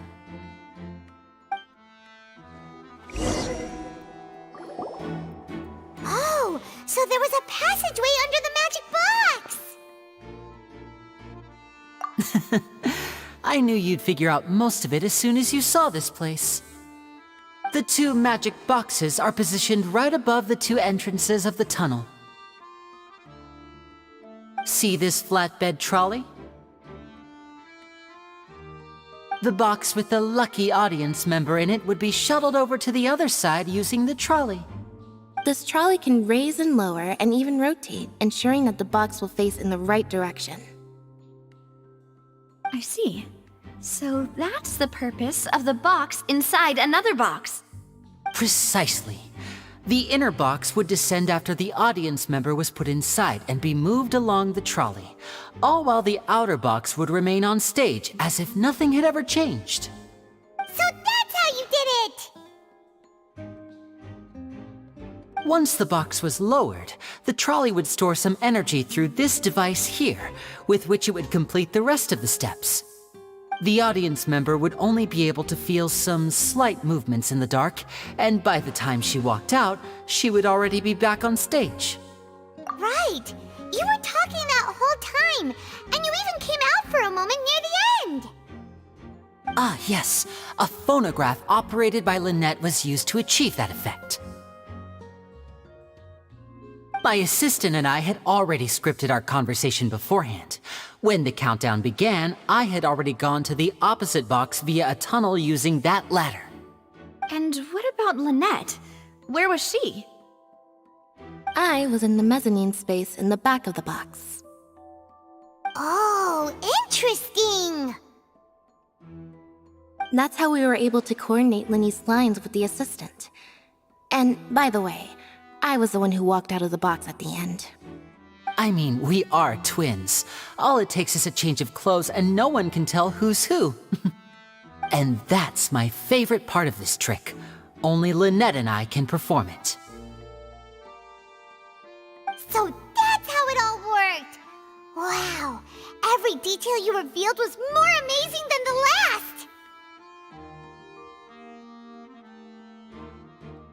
Lynette would briefly walk out of the box and then go back in, jumping into the tunnel and escaping before the box on the trolley could finish ascending. And then I walk out of the other box in the audience area, and the trick would be complete. The operative word here being would. But as you saw, Cal was in the box, not our audience member. She, on the other hand, mysteriously vanished. We really don't know how that happened. If not for that interlude, this would have been an astonishing trick. I probably never would have figured out how you pulled it off. And yet, to think that someone was able to use this magic trick to commit a crime. Could we have a look around? I think we can come up with some more leads. This is the scene of the crime, so Linny and Lynette are not permitted to stay here. I'll escort them back up. Yes, of course. No need to be so strict now. I won't disappear into thin air, you know. Thanks, everyone. We're counting on you.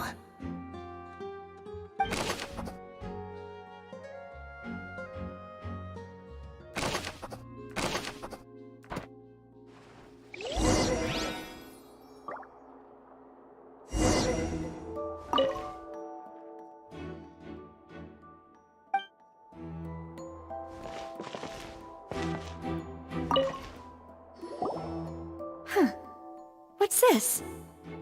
Looks like a hook tied to the end of a rope. Huh? There's all kinds of odds and ends here.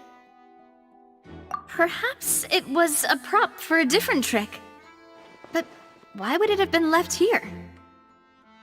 Whatever it is, let's make a note of it first.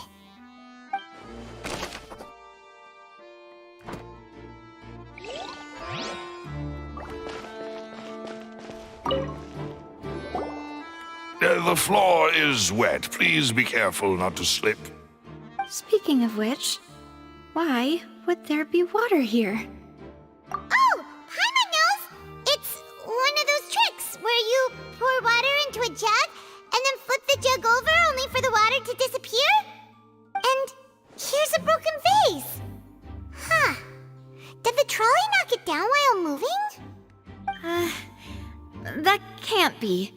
The trolley moves along tracks from start to finish. It couldn't have hit the vase at this distance. Let's note this down too and think about it later.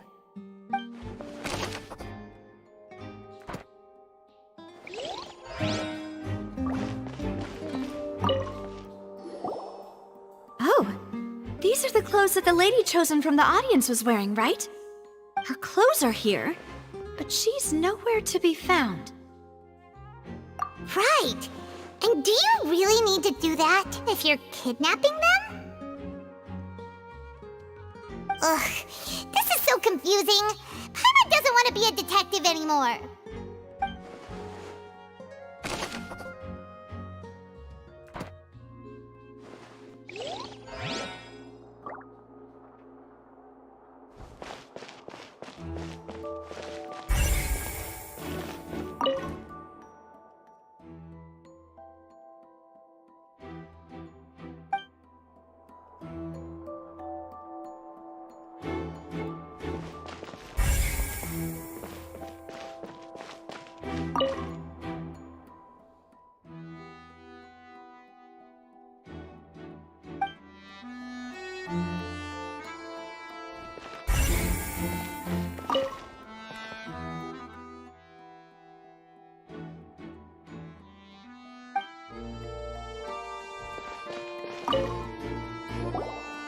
What is this place?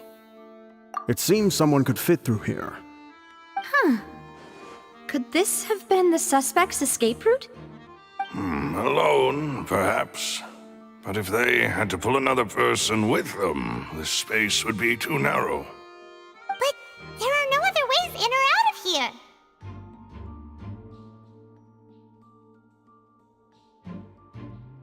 Oh, you're right! Let Paimon write that down.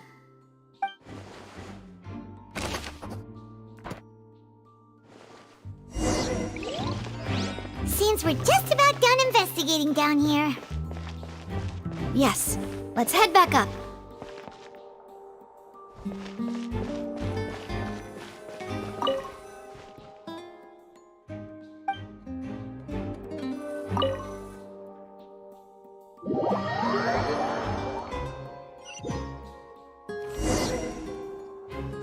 Well, we've ascertained the state of the crime scene.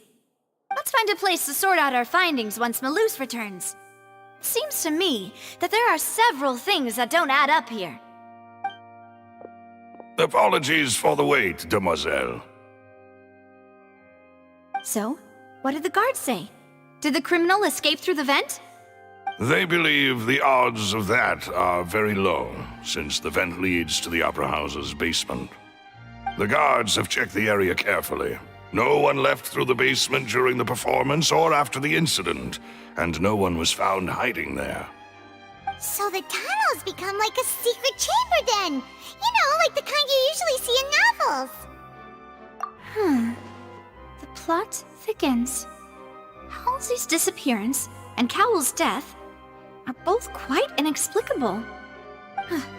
No wonder Farina was so confident in her accusation. All the current evidence points toward Linny and Lynette. In other words, the charges are very likely to be upheld unless we make some considerable progress. Charges and then trial. So if the charges are upheld, they'll announce a sentence? That's right. This is how a trial goes in the Opera House. During the proceedings, the Chief Justice and the Oratrice will hear statements from both sides.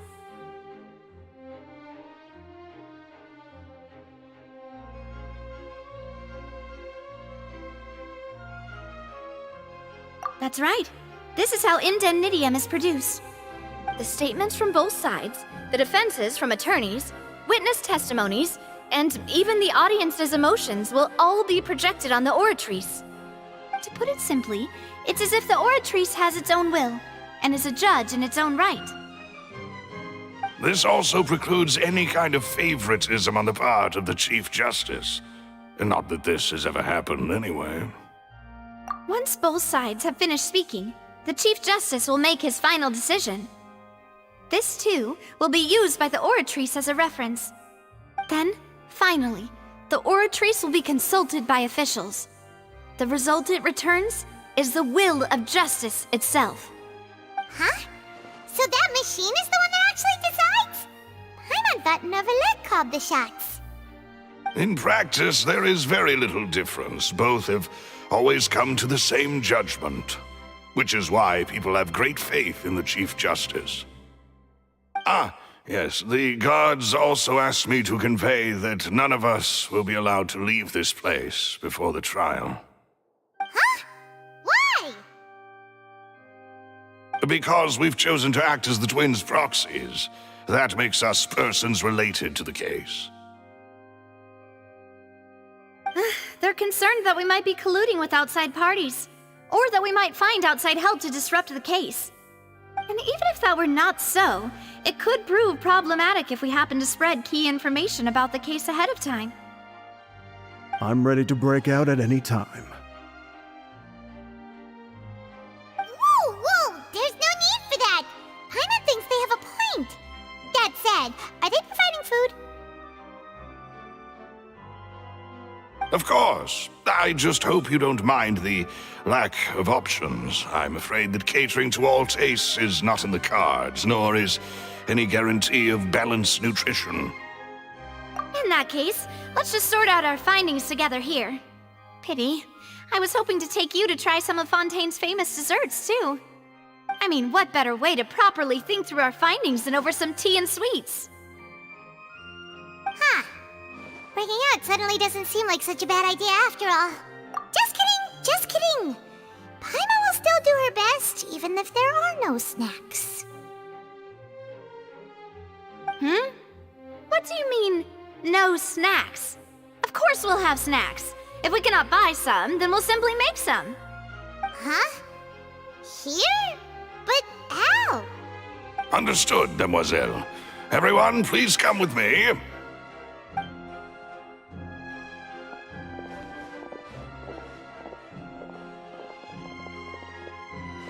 Wait, you're carrying a portable stove with you? Yes, I must be prepared to meet the demoiselle's baking needs whenever the fancy strikes her. I have eggs, sugar, and almonds at the ready. Good work, you two. Then I'll get to it. Please sit tight for a moment. You'll get to taste my awesome snacks soon enough. These three are quite the interesting group.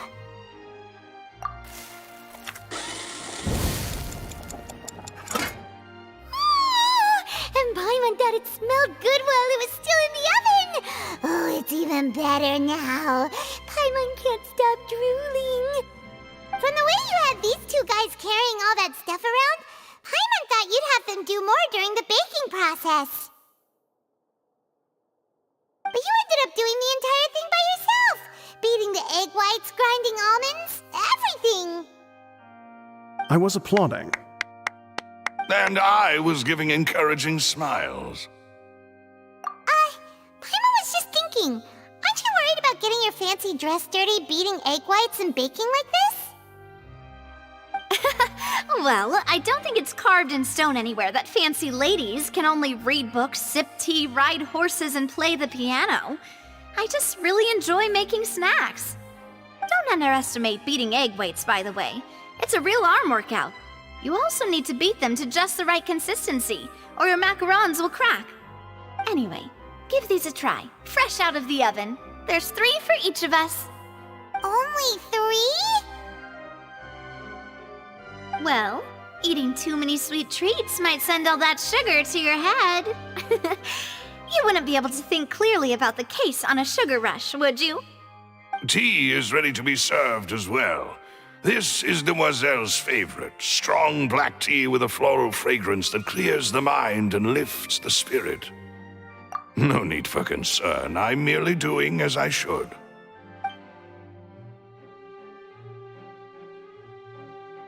All right then, down to business.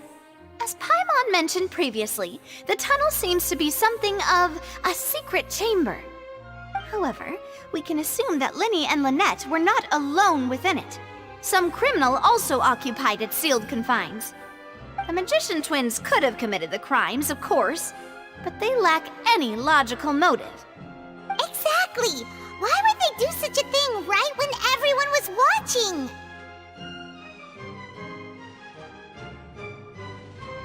The flower vase and the thud we heard during the performance could indicate some altercation between Halsey and the criminal in the tunnel, resulting in the shattering of the vase, the discarding of her clothes, and her abduction. Perhaps the criminal thought that since she was chosen from the crowd, she would be too easy to identify if she was still wearing the same clothes. Paimon thinks that makes sense, but the real trouble is... True. None of the clues we found thus far support the existence of this third person. But the only people left to consider are both technically victims, whether it's the missing girl, Halsey, or poor Cowl. Huh. Could Halsey have secretly made modifications to the magic props in order to murder Cowl before making her escape? That's right. And even if she had tampered with the setup, she would need to understand the entire trick to pull it off. Nor does she have any motive. The guards said that she has never had any dealings with the Magic Troop's members. Were we not thorough enough in our search? From the sound of things, this is turning into an impossible case. Your macarons are amazing though, Navia. They smell great! They're nice and crisp and super sweet. They are my specialty after all. And I see you've already had 5 of them. What? 5? Oh, that can't be right. Paimon only counted 3, honest. Please don't worry about it. At my age, a few less sweets might actually be a good thing. No. Being greedy is one thing, but Paimon knows how to count. Besides, Paimon knows that if she ate too many, then others wouldn't have enough. Wait, even you don't believe Paimon? How could you? If Paimon ate those 2 extra macarons, then may they turn into stone in her stomach! All right, we get it. Well, I suppose one of us might have gotten too engrossed in our chat and eaten them by mistake. No big deal. Malus, set up the stove again if you would. Huh? What are you doing? Making sure everyone gets 3 macarons, of course. Exactly. We don't want to trouble you. As you wish, demoiselle. And I have the egg, sugar, and almonds. Well, this really is your hobby, huh?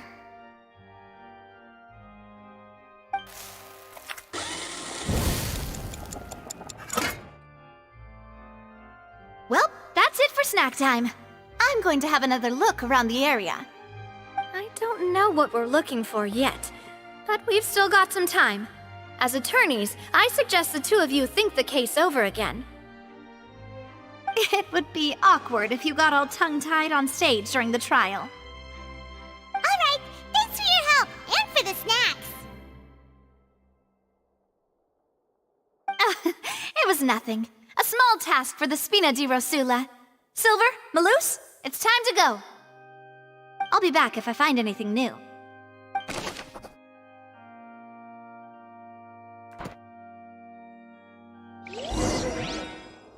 Alright, it's time to put our heads together.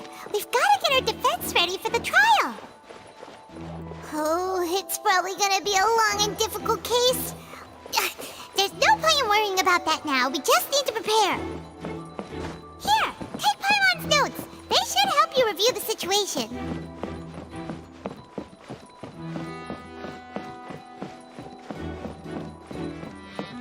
Take flight!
I do?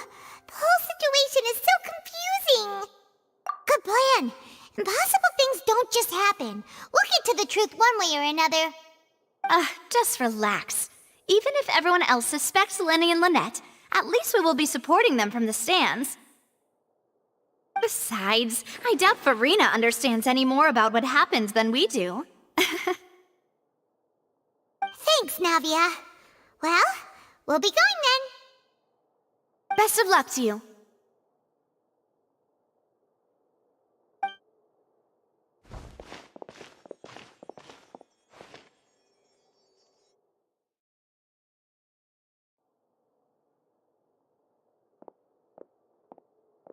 Ah, finally, you're back. Well, how did your investigation go? To be honest, you might be disappointed. No. We're already very grateful that you were willing to help. Well now, don't you all look disappointed. Don't tell me that your investigation came up empty-handed. That was to be expected, of course. The guilty can never produce proof of their innocence. But don't let that stop you. I shall be terribly disappointed should you, my most anticipated foe, concede so easily. Since both parties are present, I declare that the trial regarding the magic show incident is now in session. Firstly, in order for the audience to understand the causes and results of the incident, could we please have Mr. Linney explain the trick? Yes, of course. I will explain while Lynette demonstrates on stage. All the necessary items have been prepared.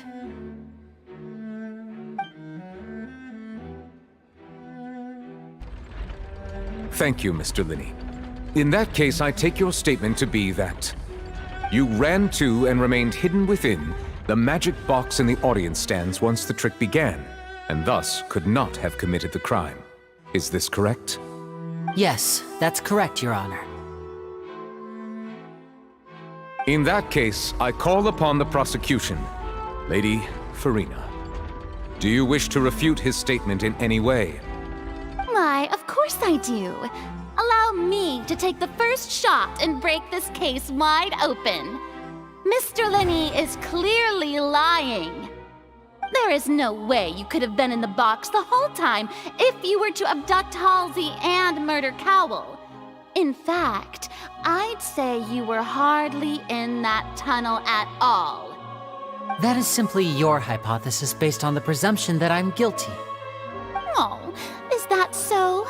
And if I may ask, what did you hear while you were inside your box? The roaring countdown of the crowd, of course. That's how I kept track of the time and built anticipation for the finale. And you didn't hear anything else at all? Nothing that might leave an impression of any kind? No, nothing. I see. But when the count reached 30 seconds or so, there was a thud. One so loud that I believe practically everyone heard it. Huh? Hey, hang on. Something's not right here.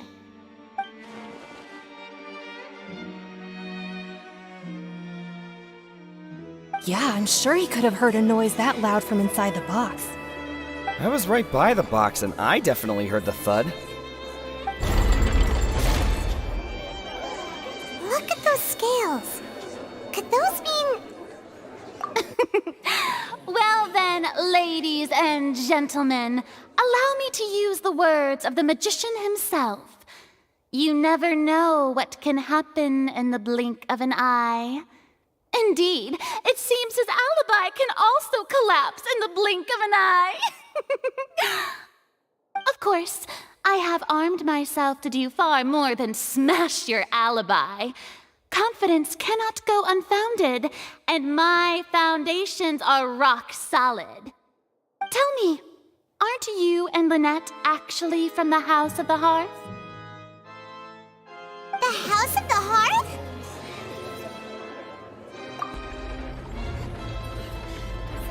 No wonder they did something like this. So the serial disappearances were the Fatsui's doing. Now it all makes sense. I've got a feeling that what happened on stage probably wasn't just an accident. That's irrelevant. Our identities have nothing to do with what happened. Indeed. Then perhaps you could tell us everything that happened during that 1 minute. Your first priority is to prove yourself innocent after all. I'm sure there is little that needs to be kept secret now. Unless your script already has holes in it.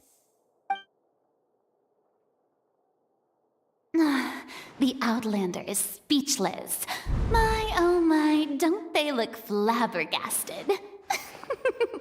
Now comes the infighting and discord, I suppose. This was almost too easy. Good thing I made all those preparations. Seems the all-nighter I pulled last night is really paying off. Hey, Linny! Why didn't you tell us this before?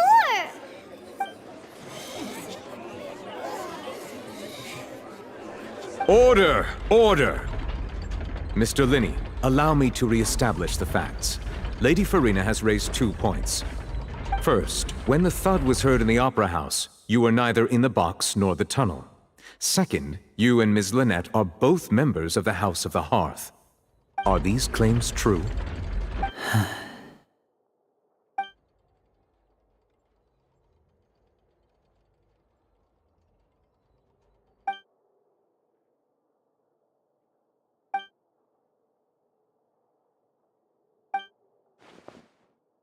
Please answer my question, Mr. Linney. I'm sorry. Yes, they're true, Your Honor. I knew it! Well, that's it. We might as well move on to the sentencing already. What should we do now? Granted.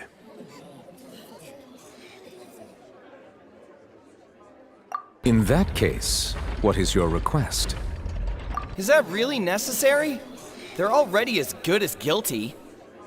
The defendant deceived their own attorneys. What is there left to discuss? Order! Order, I say! Your request is reasonable, and we shall adjourn. This trial will reconvene in 1 hour. So you would stick to Mr. Linney's defense even after knowing what you do now? You certainly have more professionalism than I thought.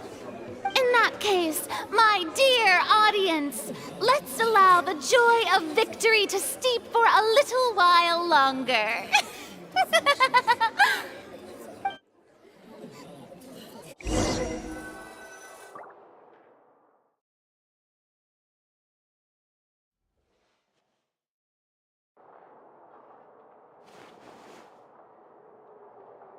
Well, this is awkward.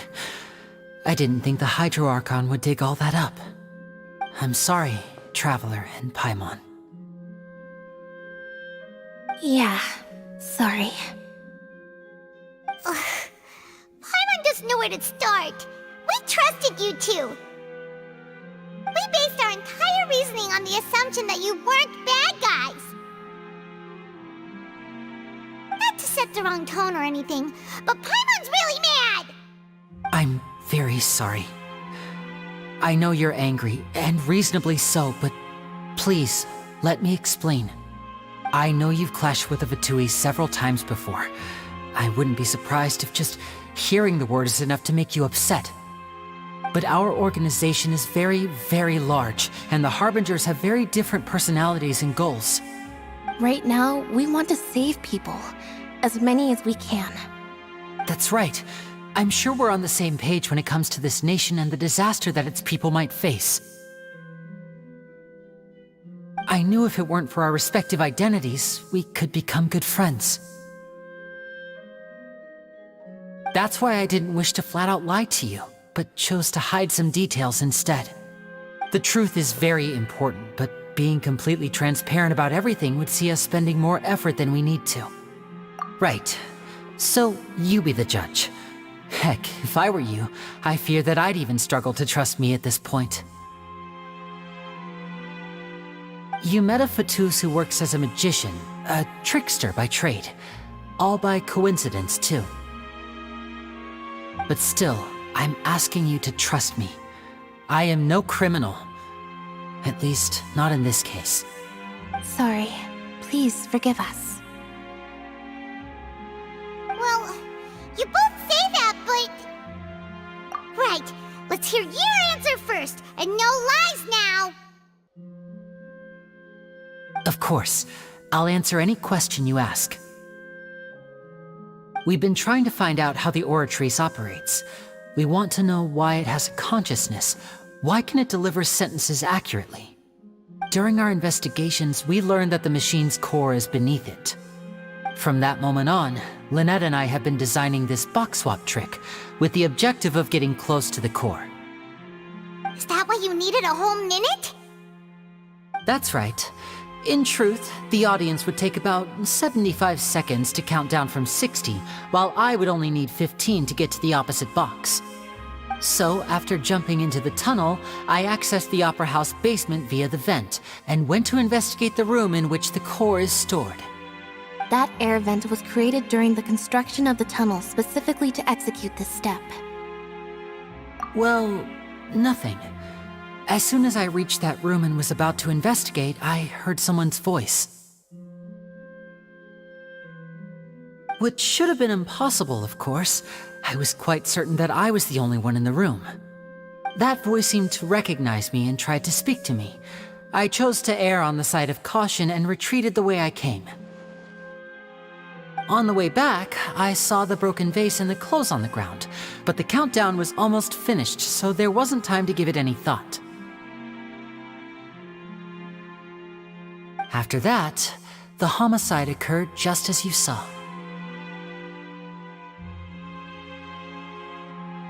Well, that explains why you didn't hear the thud. Because of that prophecy I told you about, of course. We must know all we can about this nation's secrets in order to deal with that prophesized crisis. That's the only way we can save everyone. So, there you have it. The whole truth. I swear, I didn't hide anything from you this time. It was never my wish to proceed under this cloud of mistrust either. But like I said earlier, you can be the judge. If you want to leave because you don't trust the Fatui, there's nothing I can do to stop you. Well, Traveler, you decide. Paimon will follow your lead however you choose. Okay, thank you. Thanks for giving us a chance. The current problem is that the scales are tipped pretty badly against you two. If we want to refute the Hydro Archon's accusations, we're gonna need a seriously watertight defense. Huh? Oh, Paimon thinks she gets what you mean.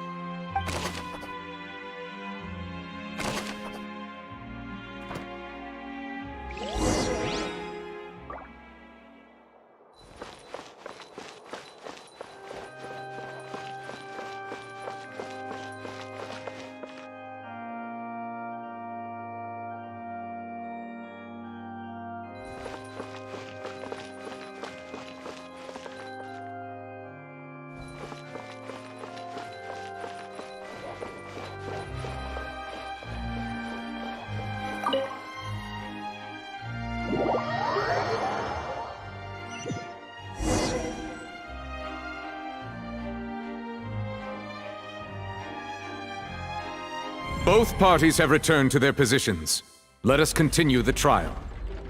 When last we left off, Mr. Linney acknowledged the new evidence presented by Lady Farina as fact. Therefore, Lady Farina may continue stating her reconstruction of the events. Ugh, that took long enough. Now then, if everyone would lend me their attention. At this stage, let's revisit that scene from Linney's perspective.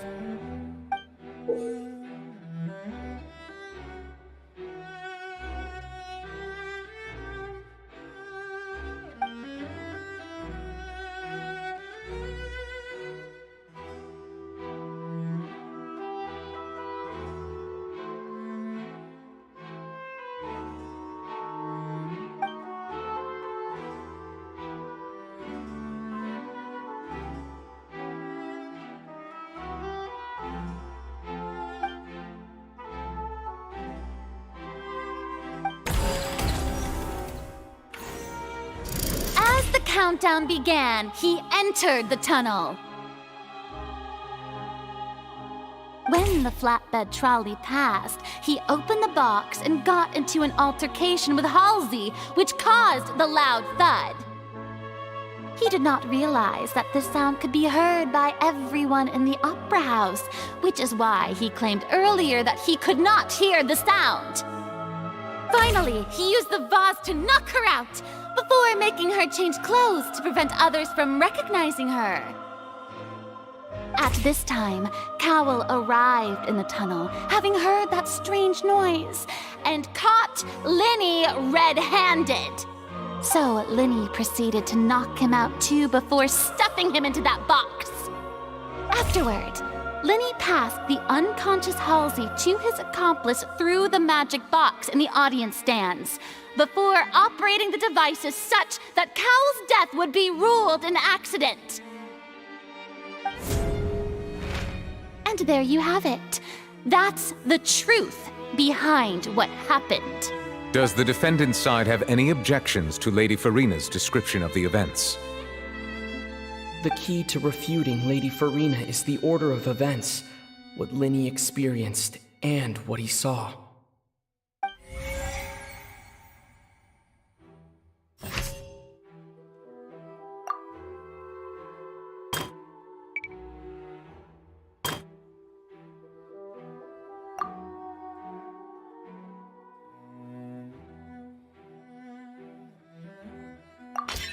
According to Linny, he left via the vent after entering the tunnel. He couldn't have had that altercation with Halsey.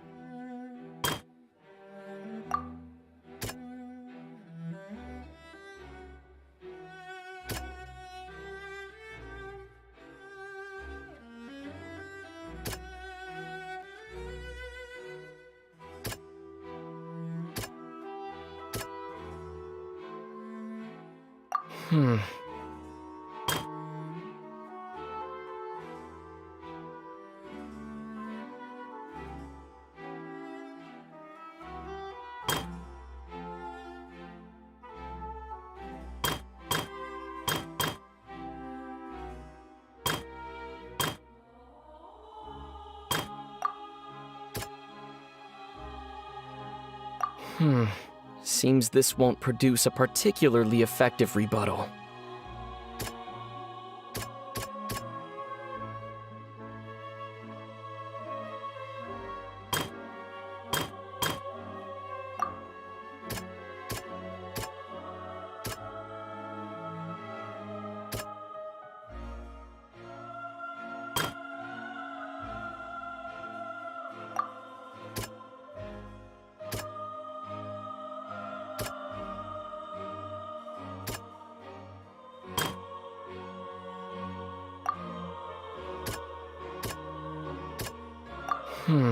Seems this won't produce a particularly effective rebuttal.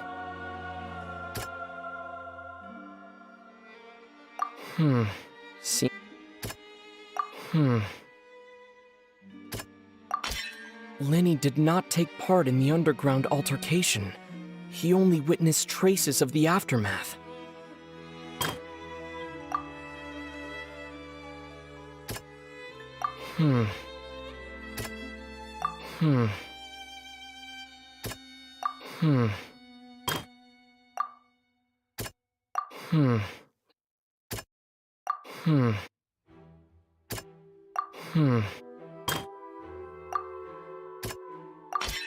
Linny went to the room that contains the Oratrice's core. This is the actual truth. Attention! Ace Detective Paimon has something to say!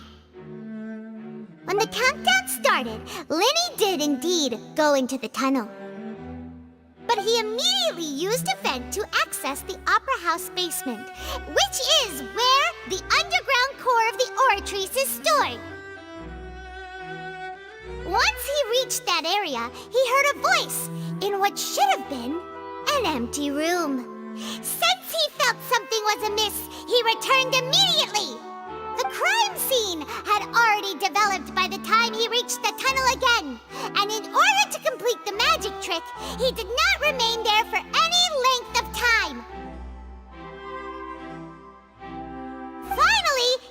reached the surface, and that was when the accident happened from his point of view. Therefore, he's innocent!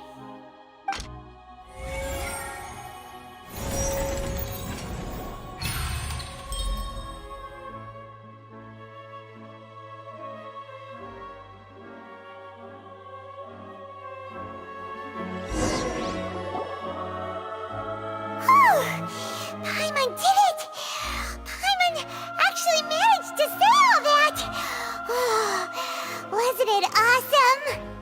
In other words, you believe that he knew nothing of the incident? That's right! My reasoning?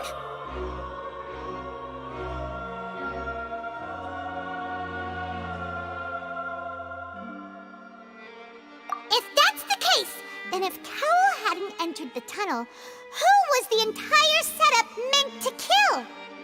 Assuming that what you say is true, Linny only needed to kidnap the young girl to cause a new disappearance case. What would the point of killing someone on stage be?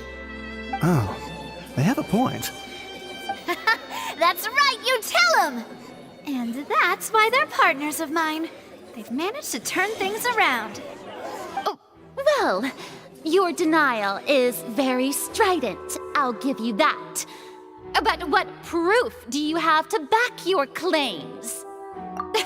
Of course I do. If he had been in the magic box the whole time, how could he have not heard that sound? Why do you ask? You're saying that he wasn't?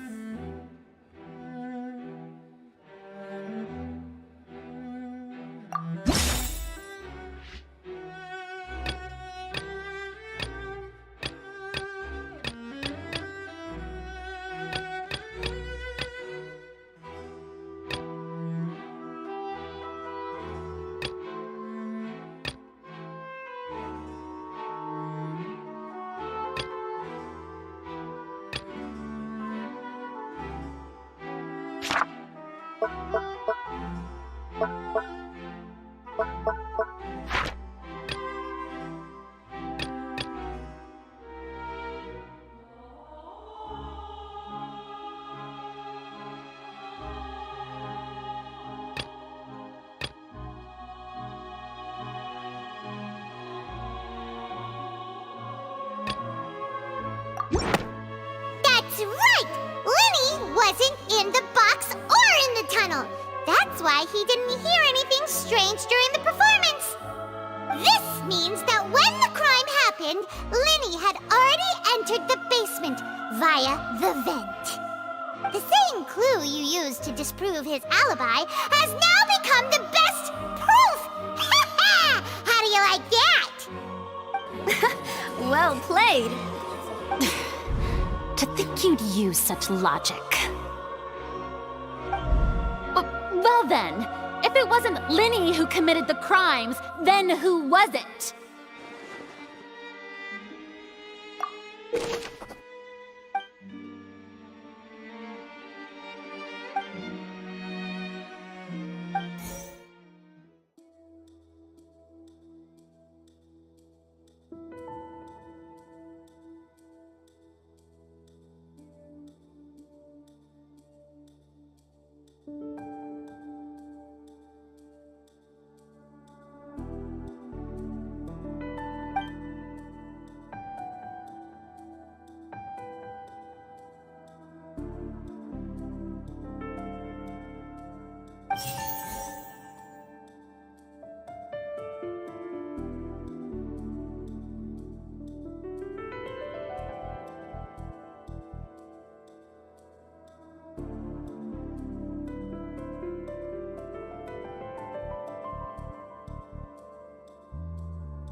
Could there have been a third person involved?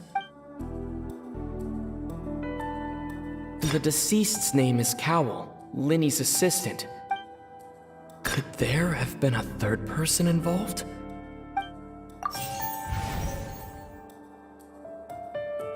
The deceased's name is Cowell, Linny...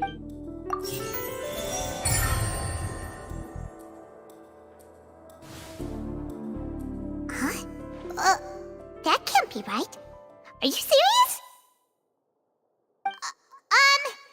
The killer was, in fact, Cowell, the deceased! Oh, is that so? How interesting! Let's hear your reasoning then. What I must do next is recreate the truth. What Cowell did, and how he went from would-be perpetrator to victim. No one entered or left the Opera House through its entrances. So where would the criminal have wanted to take Halsey? The sound we heard may have come from a clash between the missing... It would have been tough for both people to fit into that vent. They would likely have bumped into Linny as well. No one entered or left... Halsey's clothing was in the tunnel, so there must have been some fear that she would attract attention. The deceased's name is Cowell, Linny's assistant. He would have been able to tamper with the equipment. No one entered or left the Opera House through its entrance. The deceased's name is Cowell, Linny... The sound we heard may have come from a... The deceased's name is Cowell... The sound we heard may have come from a clash between... The deceased's name is Cowell. The deceased's name is Cowell, Linny... Halsey's clothing was in... The sound we heard may have come from a clash. The deceased's name is Cowell. It would have been tough for both people to fit... Halsey's clothing was in the tunnel, so there must...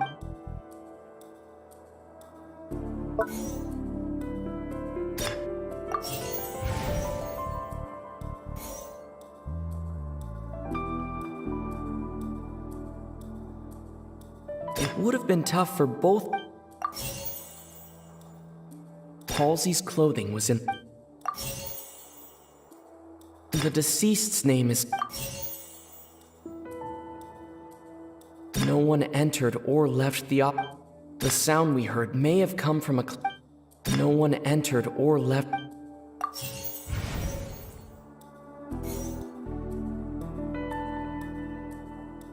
The sound we heard may have come from a...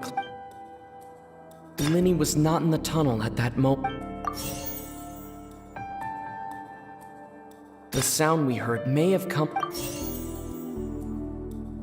The sound we heard may have come... Halsey's clothing was in the...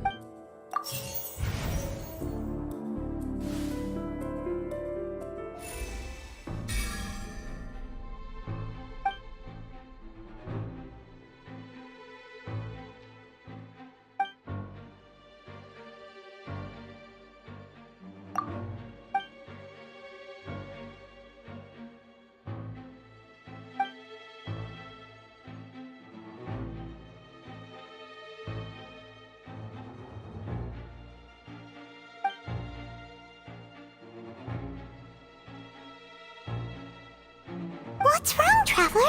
Are you still having trouble figuring things out? I see how it is. So this was all just a bluff. And here I thought you had something to show for it. But it seems you're still far from the truth. Look, since we're at a dead end, why not consider a different track? Just like the trick as it transpired, the end result must have been utterly different from the magician's initial design. If only we knew how Halsey disappeared. Well, that would be nice, but the tunnel only has 3 exits, and none of them seem very likely. And it's not like this is a magic trick where you can just make a real live person disappear. You know, like you did from that water tank, Lynette. Excuse my interruption, dear opponents, but do you not see that the crowd is growing impatient? There is no greater sin in this opera house than an awkward delay in the performance.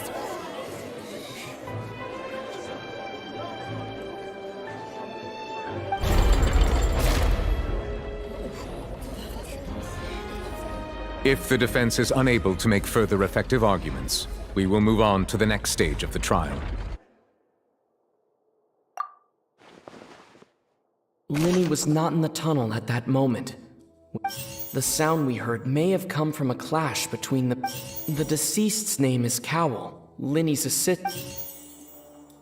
No one entered or left the opera house. The vase was not broken by chance.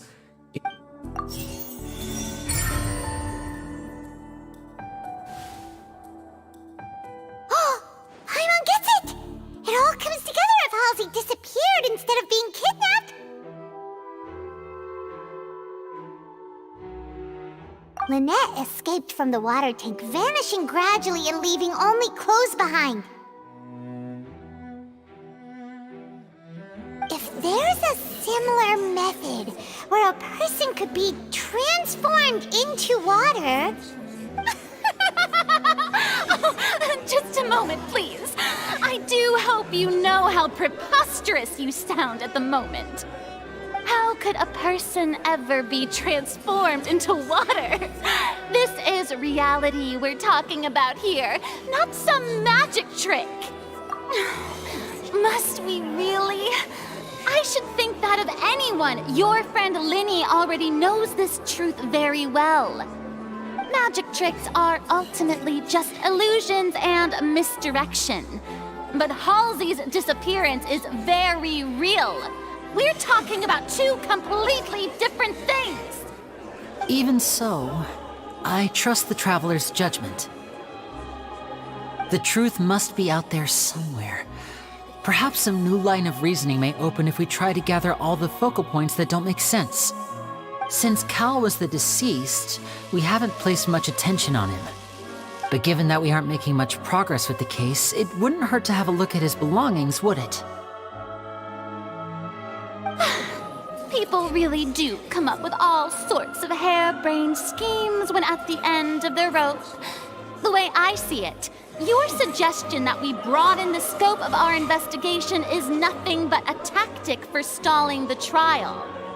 Nevertheless, I believe that this is a reasonable request on the part of an attorney. Since the trial does indeed appear to be at an impasse, I believe that additional evidence may help us make more progress. Guards, please step into the lounge and examine the personal effects of the deceased, Cowell.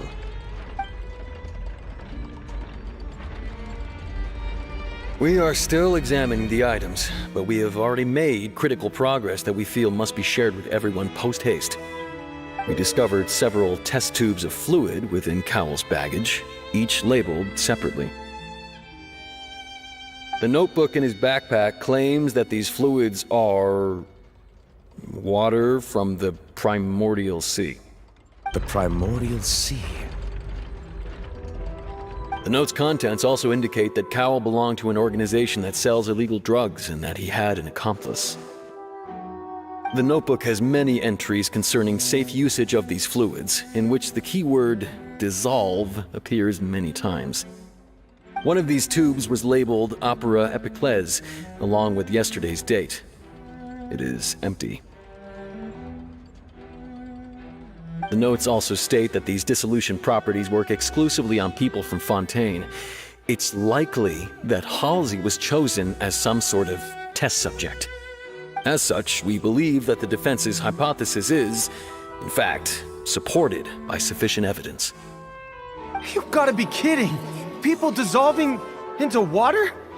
Could something so ridiculous actually be true? Wait a moment. This reminds me of a certain prophecy, but it's just a coincidence, isn't it? Huh. If people can become water, does that mean that the water tank's real use was as a means to hide water stains? And if Cowell was targeting that girl... Wait just a minute. Could that mean... You two, with me, quick! Demoiselle, wait! What about your partners?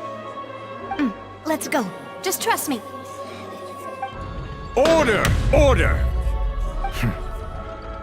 It is undeniable that further examination of the deceased's personal effects has yielded some surprising results, but we cannot yet verify the veracity of these clues. Still, let us assume that these clues are indeed authentic, albeit with the understanding that Ms. Halsey has yet to be found. Guards, please continue examining the items along these lines. Mr. Linney, it appears your hypothesis is supported by the evidence, so please continue speaking. Of course. Thank you, Your Honor. If we uphold this hypothesis, I believe that many of this case's seemingly unrelated clues can be connected together. Right! Like the metal hook! That one didn't make sense at all. Let's think about this. Cowell's methods must have something to do with that water from the primordial sea.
The deceased's name is Cowl. Linny's...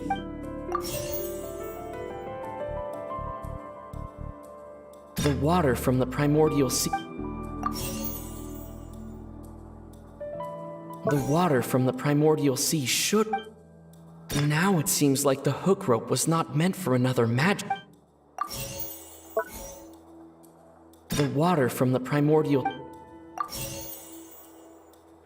The water from the primordial sea should already have been prepped before Halsey entered the magic box. Lynette was in the magic box on... I remember there was something else with...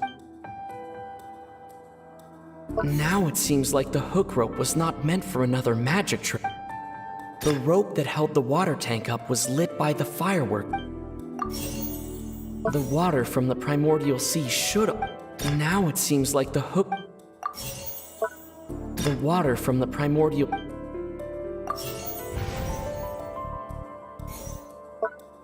Now it seems like the hook... The rope that held the water tank...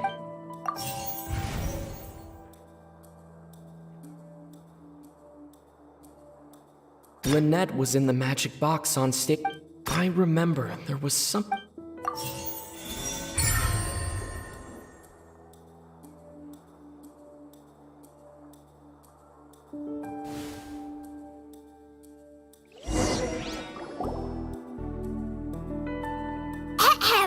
It's Ace Detective Paimon's time to shine again! In the original plan, Cowl would tamper with the water tank rope and the number selector securing his target. When the magic box containing Halsey was lowered, the metal hook would retract gradually and pierce the balloon at the top of the box. When the balloon attached to the box popped, the water from the primordial seed inside it would pour down and dissolve Halsey. Afterward, Cowl would enter the tunnel and break the flower vase to conceal the water inside the tunnel, with the remaining evidence being covered up by the water tank on stage. But he encountered something unexpected in the tunnel, and wound up being fatally hit by the same water tank he meant to use to cover his tracks. Huh. That does make sense. That actually links together a lot of the more confusing pieces of evidence.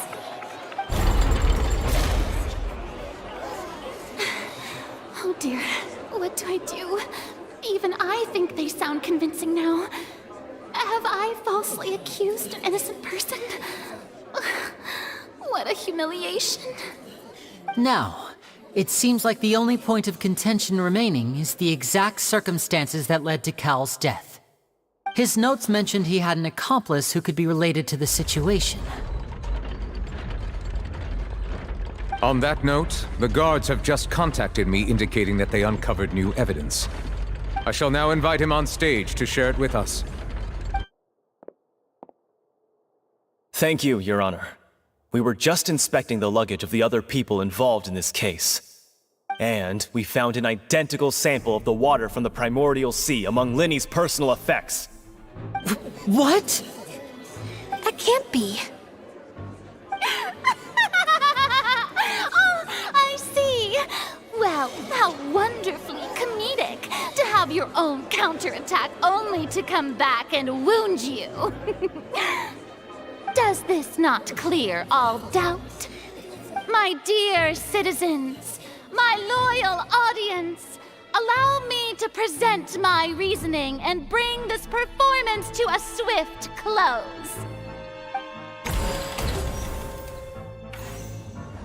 Linny did not need to take part in the dissolution of the young woman at all.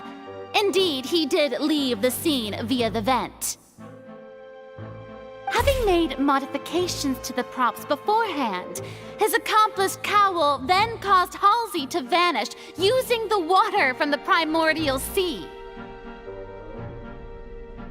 But upon his return, in cruel avarice, Linny desired sole credit and prepared to do away with. Ultimately, he knocked Cowell out, and the tool meant to cover the crime up also. Now, as much as I regret having come to such a viciously straightforward conclusion, it does seem that the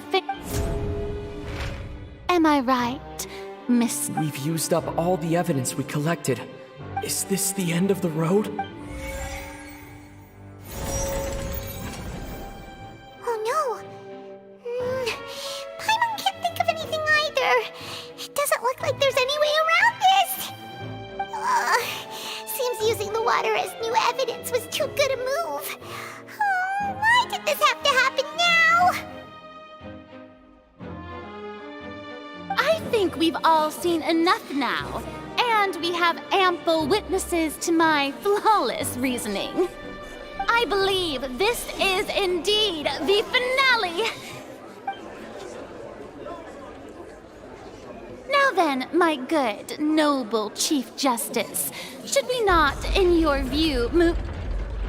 Excuse me, everyone, but I must interject. Miss, I must ask you not to shout, and to respect the ongoing legal proceedings. Oh, come on. Don't be hasty. I have a good reason for interrupting, you know. Now, would anyone here like to take a little break from all this debate and see a little magic? I'll show you an amazing trick. One that can bring a young woman who has disappeared back in the flesh, right before your very eyes. Please, do the honors, Mr. Linny, if you would be so kind. What in the world is she saying? No offense, miss, but miracles like that are beyond my scope as a magician.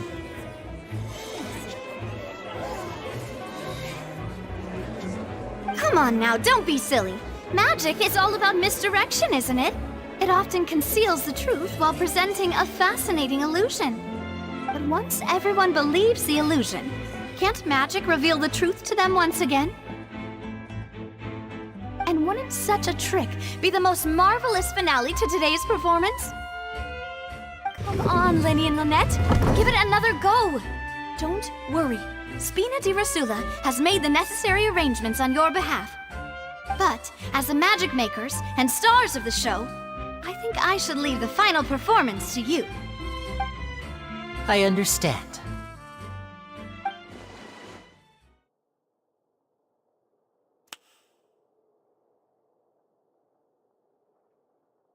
And voila!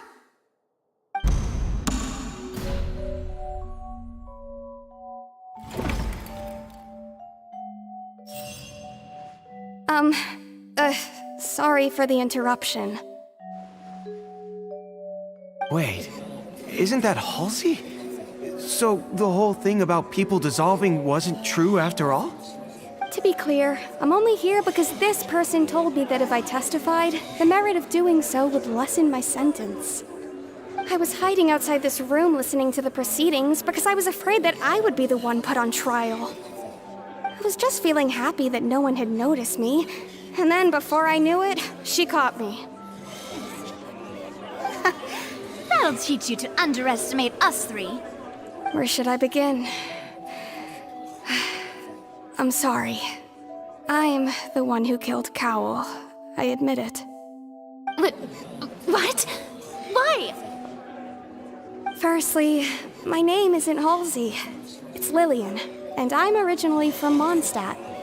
I heard that Linny's show was gonna be a real thriller, but I missed the chance to buy a ticket, so I stole one. That's how I make a living. I steal stuff here and there, and I'd never been caught before. But I was noticed at the harbor a few days ago, and I barely got away. Linny was the one who caught me in the act. Hey, no wonder you look familiar. So you were the thief! Liddy even mentioned that you were pretty skilled. Well, and I thought that would have been the end of it, but then the number selector chose me. He even mentioned the Fortress of Meripede. That's a prison, isn't it? So you can imagine how shocked I was. I thought he was onto me for sure.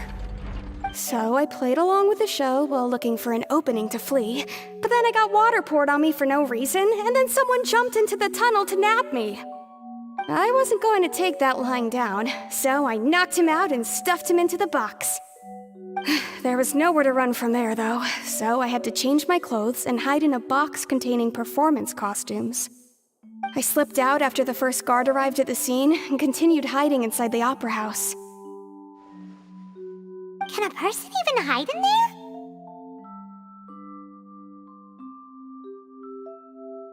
But I swear I didn't know that the water tank would fall down. Really, I swear it. Had I known that, I wouldn't have put him in the magic box.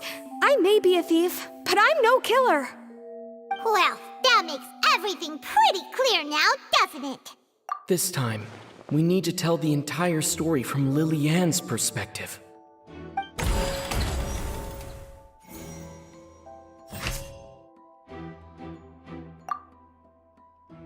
Hmm. Hmm. Hmm. Hmm. Hmm.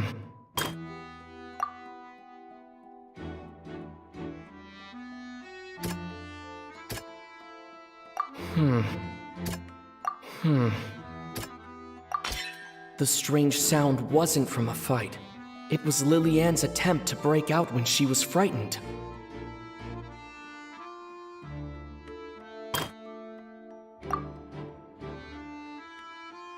Hmm. Hmm.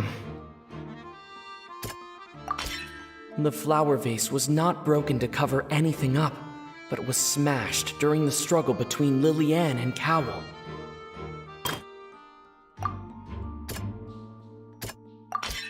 Lily Ann was afraid that she would be recognized if she left, so she changed clothes and hid, biding her time. Just what one might expect of an experienced thief. And it's Ace Detective Paimon time! Having been selected out of the blue, Lillian panicked. Her panic only intensified after she entered the tunnel and had water poured on her head. So she kicked the door open, producing the thud we all heard. Hearing the commotion, Cowell leapt into the tunnel, only to discover that Lillian had not dissolved. He did not know that Lillian was not from Fontaine, but was a thief who made her way in by stealing a ticket. Mistakenly believing that the water from the primordial sea needed time to take effect, he tried to force Lillian back into the box. The two broke the flower vase during the struggle, but Lillian came out on top, knocking Cowell out and putting him in the box. With no way of escaping, she changed her clothes and hid in the costume trunk until the performance ended.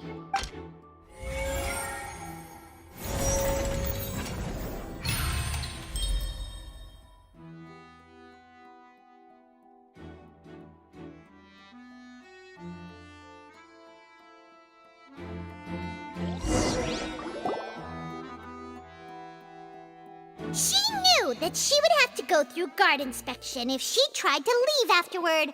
So, she has been trapped in the opera house these last 2 days. She had already become desperately hungry by the time we were chatting over macarons. So, she swiped 2 of them right under our noses. Talk about a sneaky thief. At this point, all the events that happened in the tunnel have now come to light. Ah, so that's the whole story. Bravo! Bravo!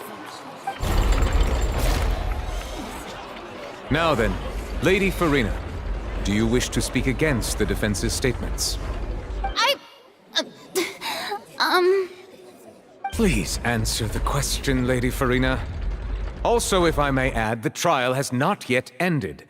As such, I request that the prosecution not leave the room before the proceedings have concluded. What, are you reading my mind now? No, I have no further arguments.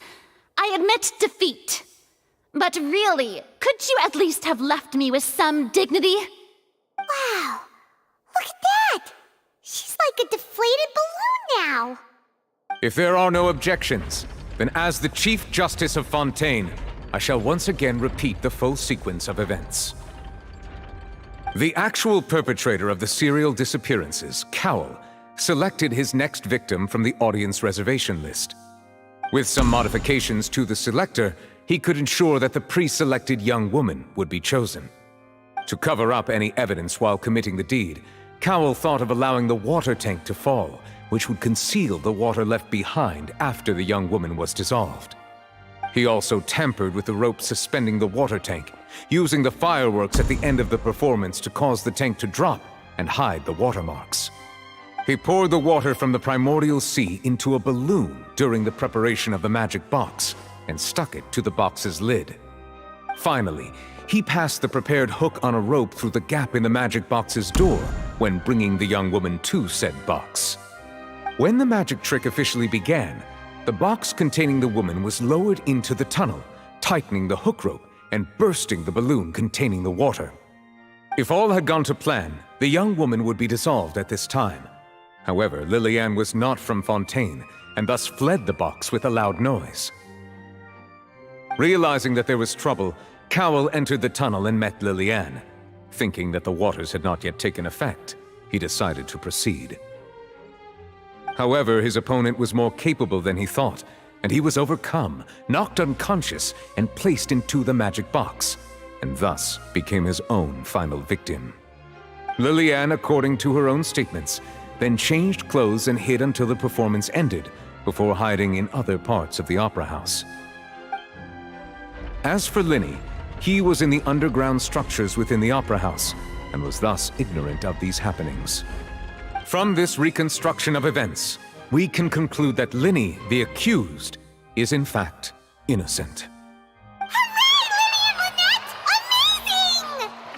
While there is much in Linny and Lillian's conduct that should still be investigated separately, this case, at least, can be handed over to the Oratrice to make the final decision.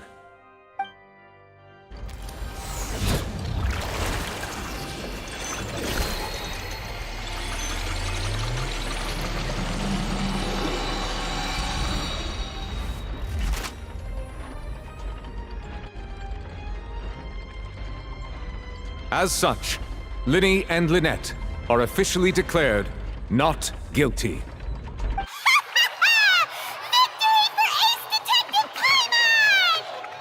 Great work, partners. Thank you all. Thank you so much. Next, I think we deserve an explanation, Guard Vaughn. How did you find the water from the primordial sea in Linny's baggage? Right! Your discovery caused me to make a serious mistake, you know. Or was that not a discovery, but false evidence that you dared to bring before this court? I suspect that the accomplice mentioned in Cowell's notes was not Linny, but you, yes?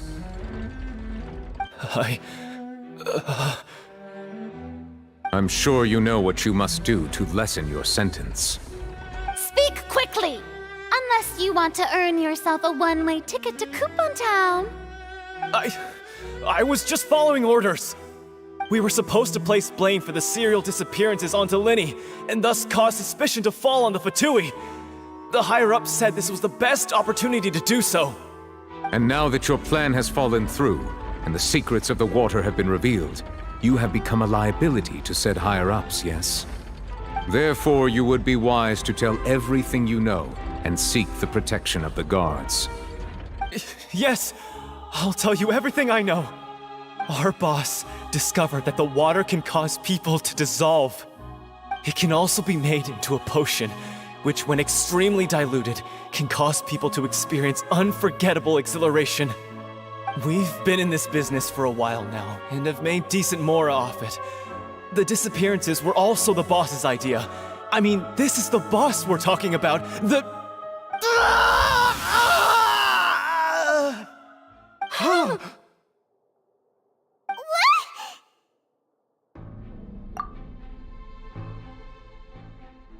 And now he can no longer talk. Such ruthlessness. I shouldn't have expected any less of them. An outrageous act. All present, Please submit to inspection immediately.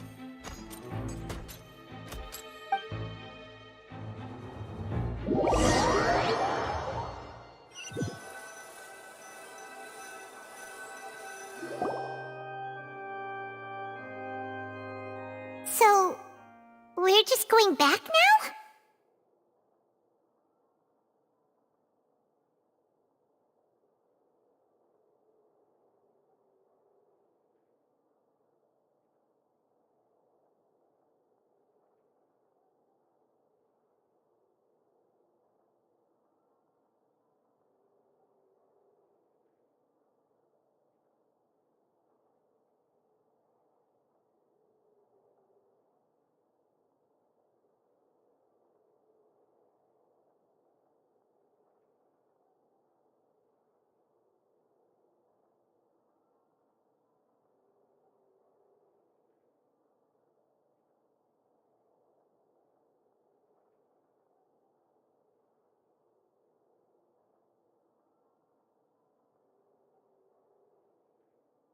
That's true, but... Traveler, Paimon! Please wait.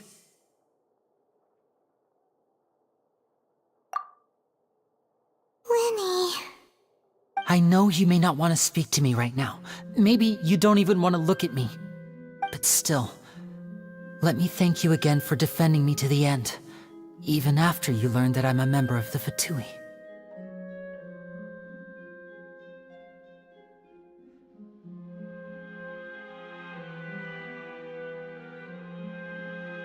I guess. But regardless, I'd like the opportunity to set things straight. I didn't approach you with any ulterior motives or ill intent. I've spoken to you as myself, just plain Linny this entire time. As for why I'm a Fatus, it's because the goals of the House of the Hearth align with those of an orphan like me. That's all.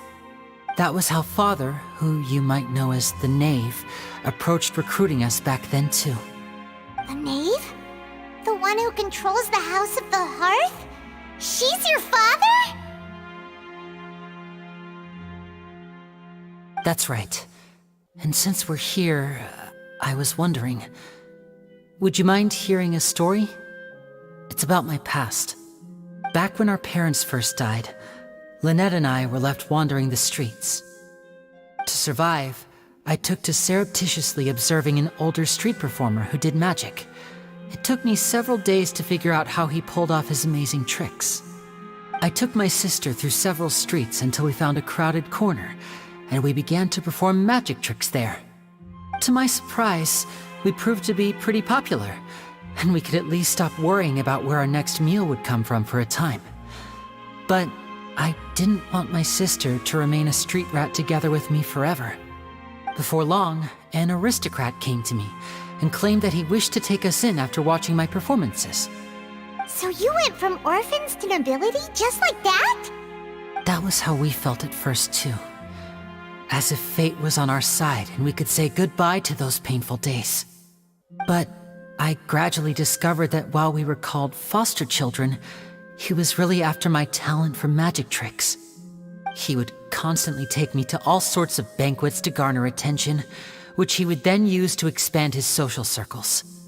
That doesn't seem too bad either. Better than roaming the streets at any rate. It took a while for me to realize just how dark his heart really was. After one particular performance at a banquet, I discovered that Lynette was not on the same return vehicle as me. I waited a long time after we returned home, but she did not come back. I went to that noble's bedroom and asked him about her whereabouts. The answer he gave me was, she caught the eye of the most eminent person at the banquet, so I sent her over as a gift. I mean, you'll be able to perform your magic regardless of who your assistant is, yes? Oh no. So he was gonna... But wouldn't Fontaine's laws deal with such people? As far as outsiders are concerned, this is a relationship akin to adoption or foster care, and they have their ways of escaping the eye of the law.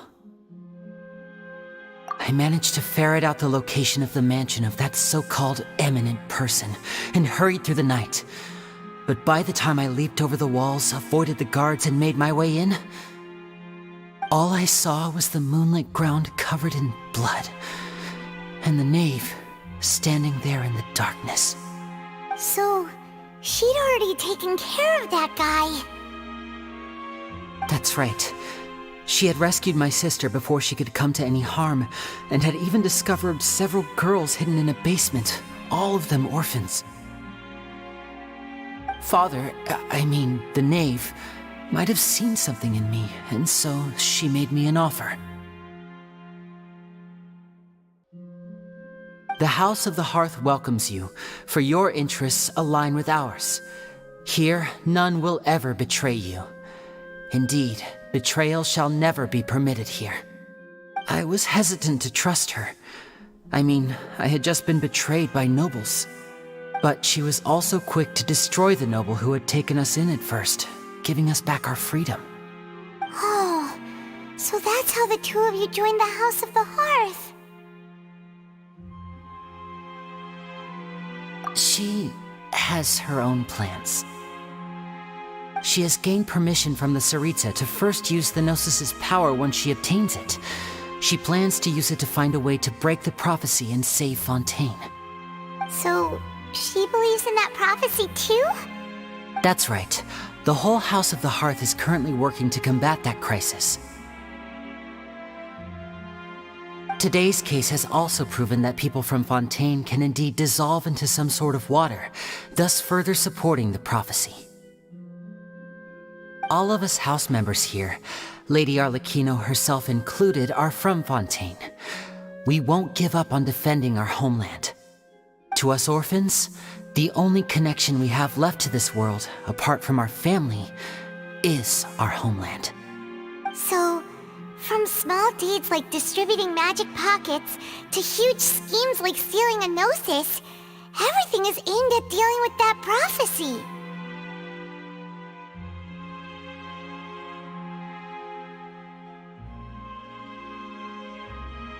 It's all right. I understand. The only thing I can do is relate all this to you. I just hope you can understand that even as a member of the House, I have never stopped making my own decisions, and that I believe what I'm doing is right. If you should need anything at all in the future, feel free to find me. I will do my best to help you, as plain Linny.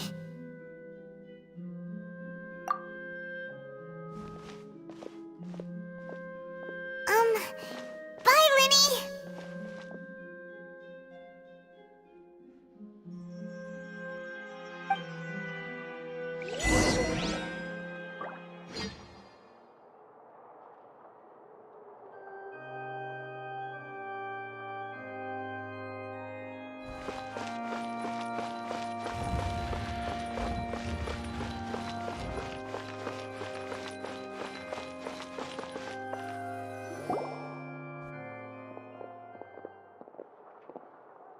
Hey there! What was with the disappearing act you pulled right as the trial ended? Were you looking for us, Navia? Well, this whole thing isn't exactly over, is it? I do feel that we're getting closer to solving the serial disappearances case, though. Don't you think so, too? Huh? What's wrong, my dear partner? Besides, are you sure we're the ones who can crack a case that's been cold for decades now? And given that there's new evidence from the trial, there should be a trail of breadcrumbs for the Hydro Archon's people to follow now, right? Ah. I see. Well, I won't lie. I'm a little shocked to hear that from you. But I suppose you are just travelers who have only arrived in Fontain after all. Sorry. I might have been too presumptuous. Don't say that, Navia. Ah, and we were having so much fun investigating with you, too. It was like having new waters flowing into a stagnant mire, causing new hope to spring forth, and the reflection in the murk to become clearer. Well, sorry about that. I'm a bit prone to nostalgia. Don't mind me. Wait, shall we have a farewell meal? You know, to commemorate our time as partners? Huh? Do we really need to get that formal? Well, guess you really did treat us as partners, huh? Well, I'd just like to have a proper ending to every important memory. That way there are no regrets later. Anyway, it would just be a meal, so it shouldn't take up too much of your time. You don't have to twist Paimon's arm. If Boss Navi is treating, count Paimon in! Oh, wonderful. In that case, why don't we return to the court of Fontain and head to the Hotel de Boer? I believe we'll make it just in time for dinner. All right then, let's have our farewell meal!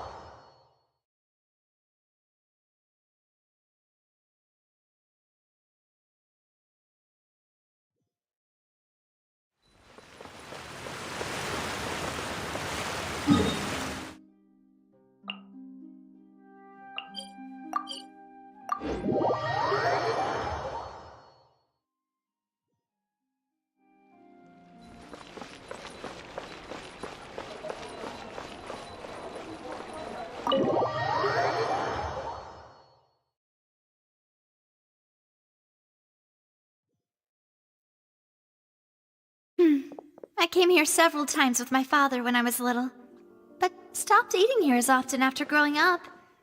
I hope the food here will be to your taste. Oh, don't worry. We haven't eaten at a hotel like this in a while. Paimon's getting excited already. In that case, I'll go order for us first. Please wait here a moment.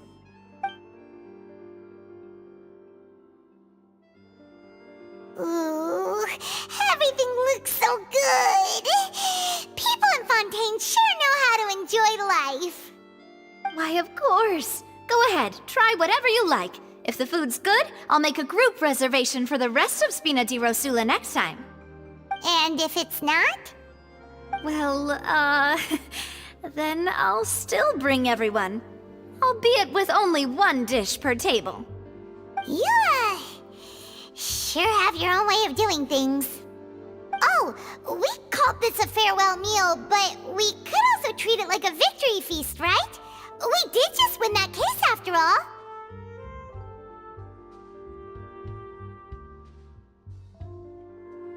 Oh, true. Very true. In that case, boss, we'll have another 2 dishes. Huh? Paimon didn't mean that you had to order even more food.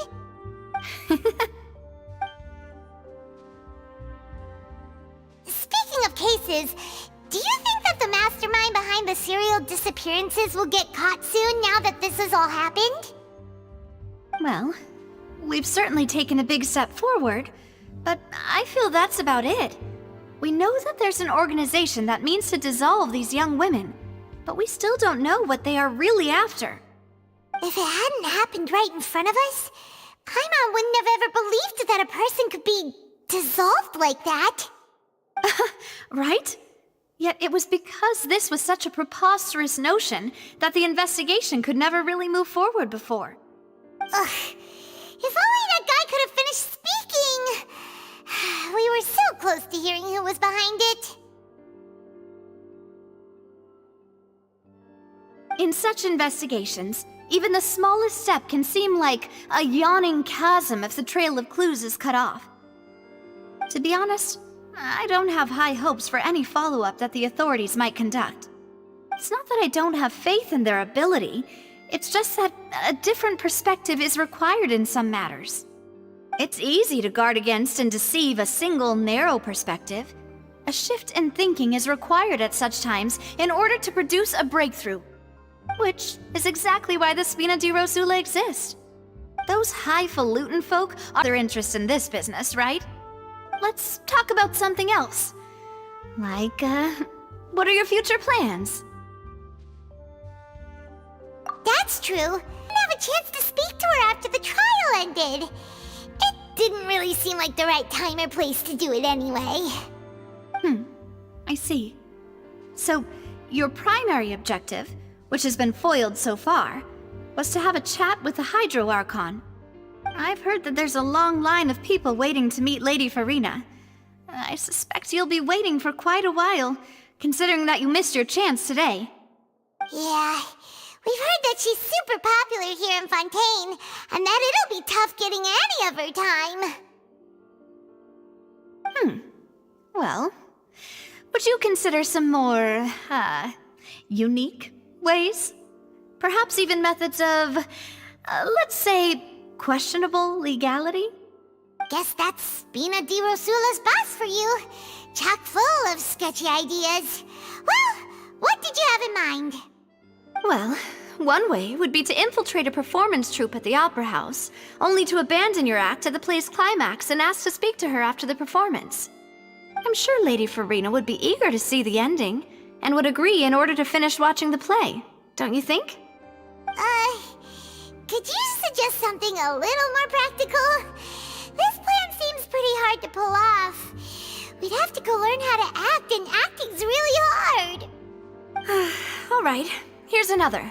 Find a way to conceal yourselves under her bed, then wake her up in the dead of night and demand answers. Don't let her go back to sleep until she answers all your questions. I can personally testify that this one works. When I'm sleepy, I'll do anything as long as I can finally get some sleep. That might work, but that's not really the problem. The problem is we don't want to get ourselves arrested. Valid point. I overlooked that part. I was just thinking about leveraging a person's desire for sleep. All right, no more joking around. Perhaps you could... I don't know. Cut the line when she's on a break. You did defeat her in court, clearing citizens of hers from false accusations. False accusations she had nearly upheld personally. I imagine that she feels quite ashamed about the whole thing. You mean that if we catch her while she's on a break, she might be too embarrassed to refuse? Oh, that does make some sense. Why don't we give it a try after this meal? You know, strike while the iron is hot and all. Huh? Paimon, did you drink my Fanta? Was this your drink? Sorry about that. Paimon wasn't really paying attention and the cup was right next to Paimon. Would you like to order another? No, it's fine. We're just about done here. Alright. Honestly, Paimon wouldn't recommend Fonta anyway. It tastes kind of salty and icky. Is that so? Well, in that case, we'll have to blacklist the Fonta here then. If we're all finished eating, then I'll go pay. Yeah, we're stuffed. Thanks for the treat, Navia.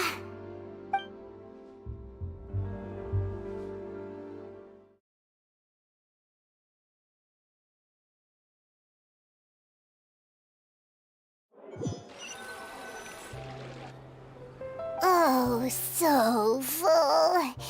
Paimon can barely float anymore. Nah, that would be so... normal. You know, like you. Okay. As for expenses this month, we're left with... Hey, Navia! What are you doing over there? Oh, nothing. It was just a meal, you know? Nothing the Spina di Rosula can't cover.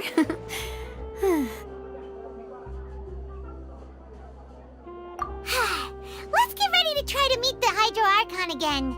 Bye, Navia! So this is goodbye, huh?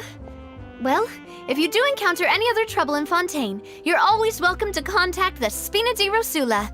I'll give your requests the highest priority.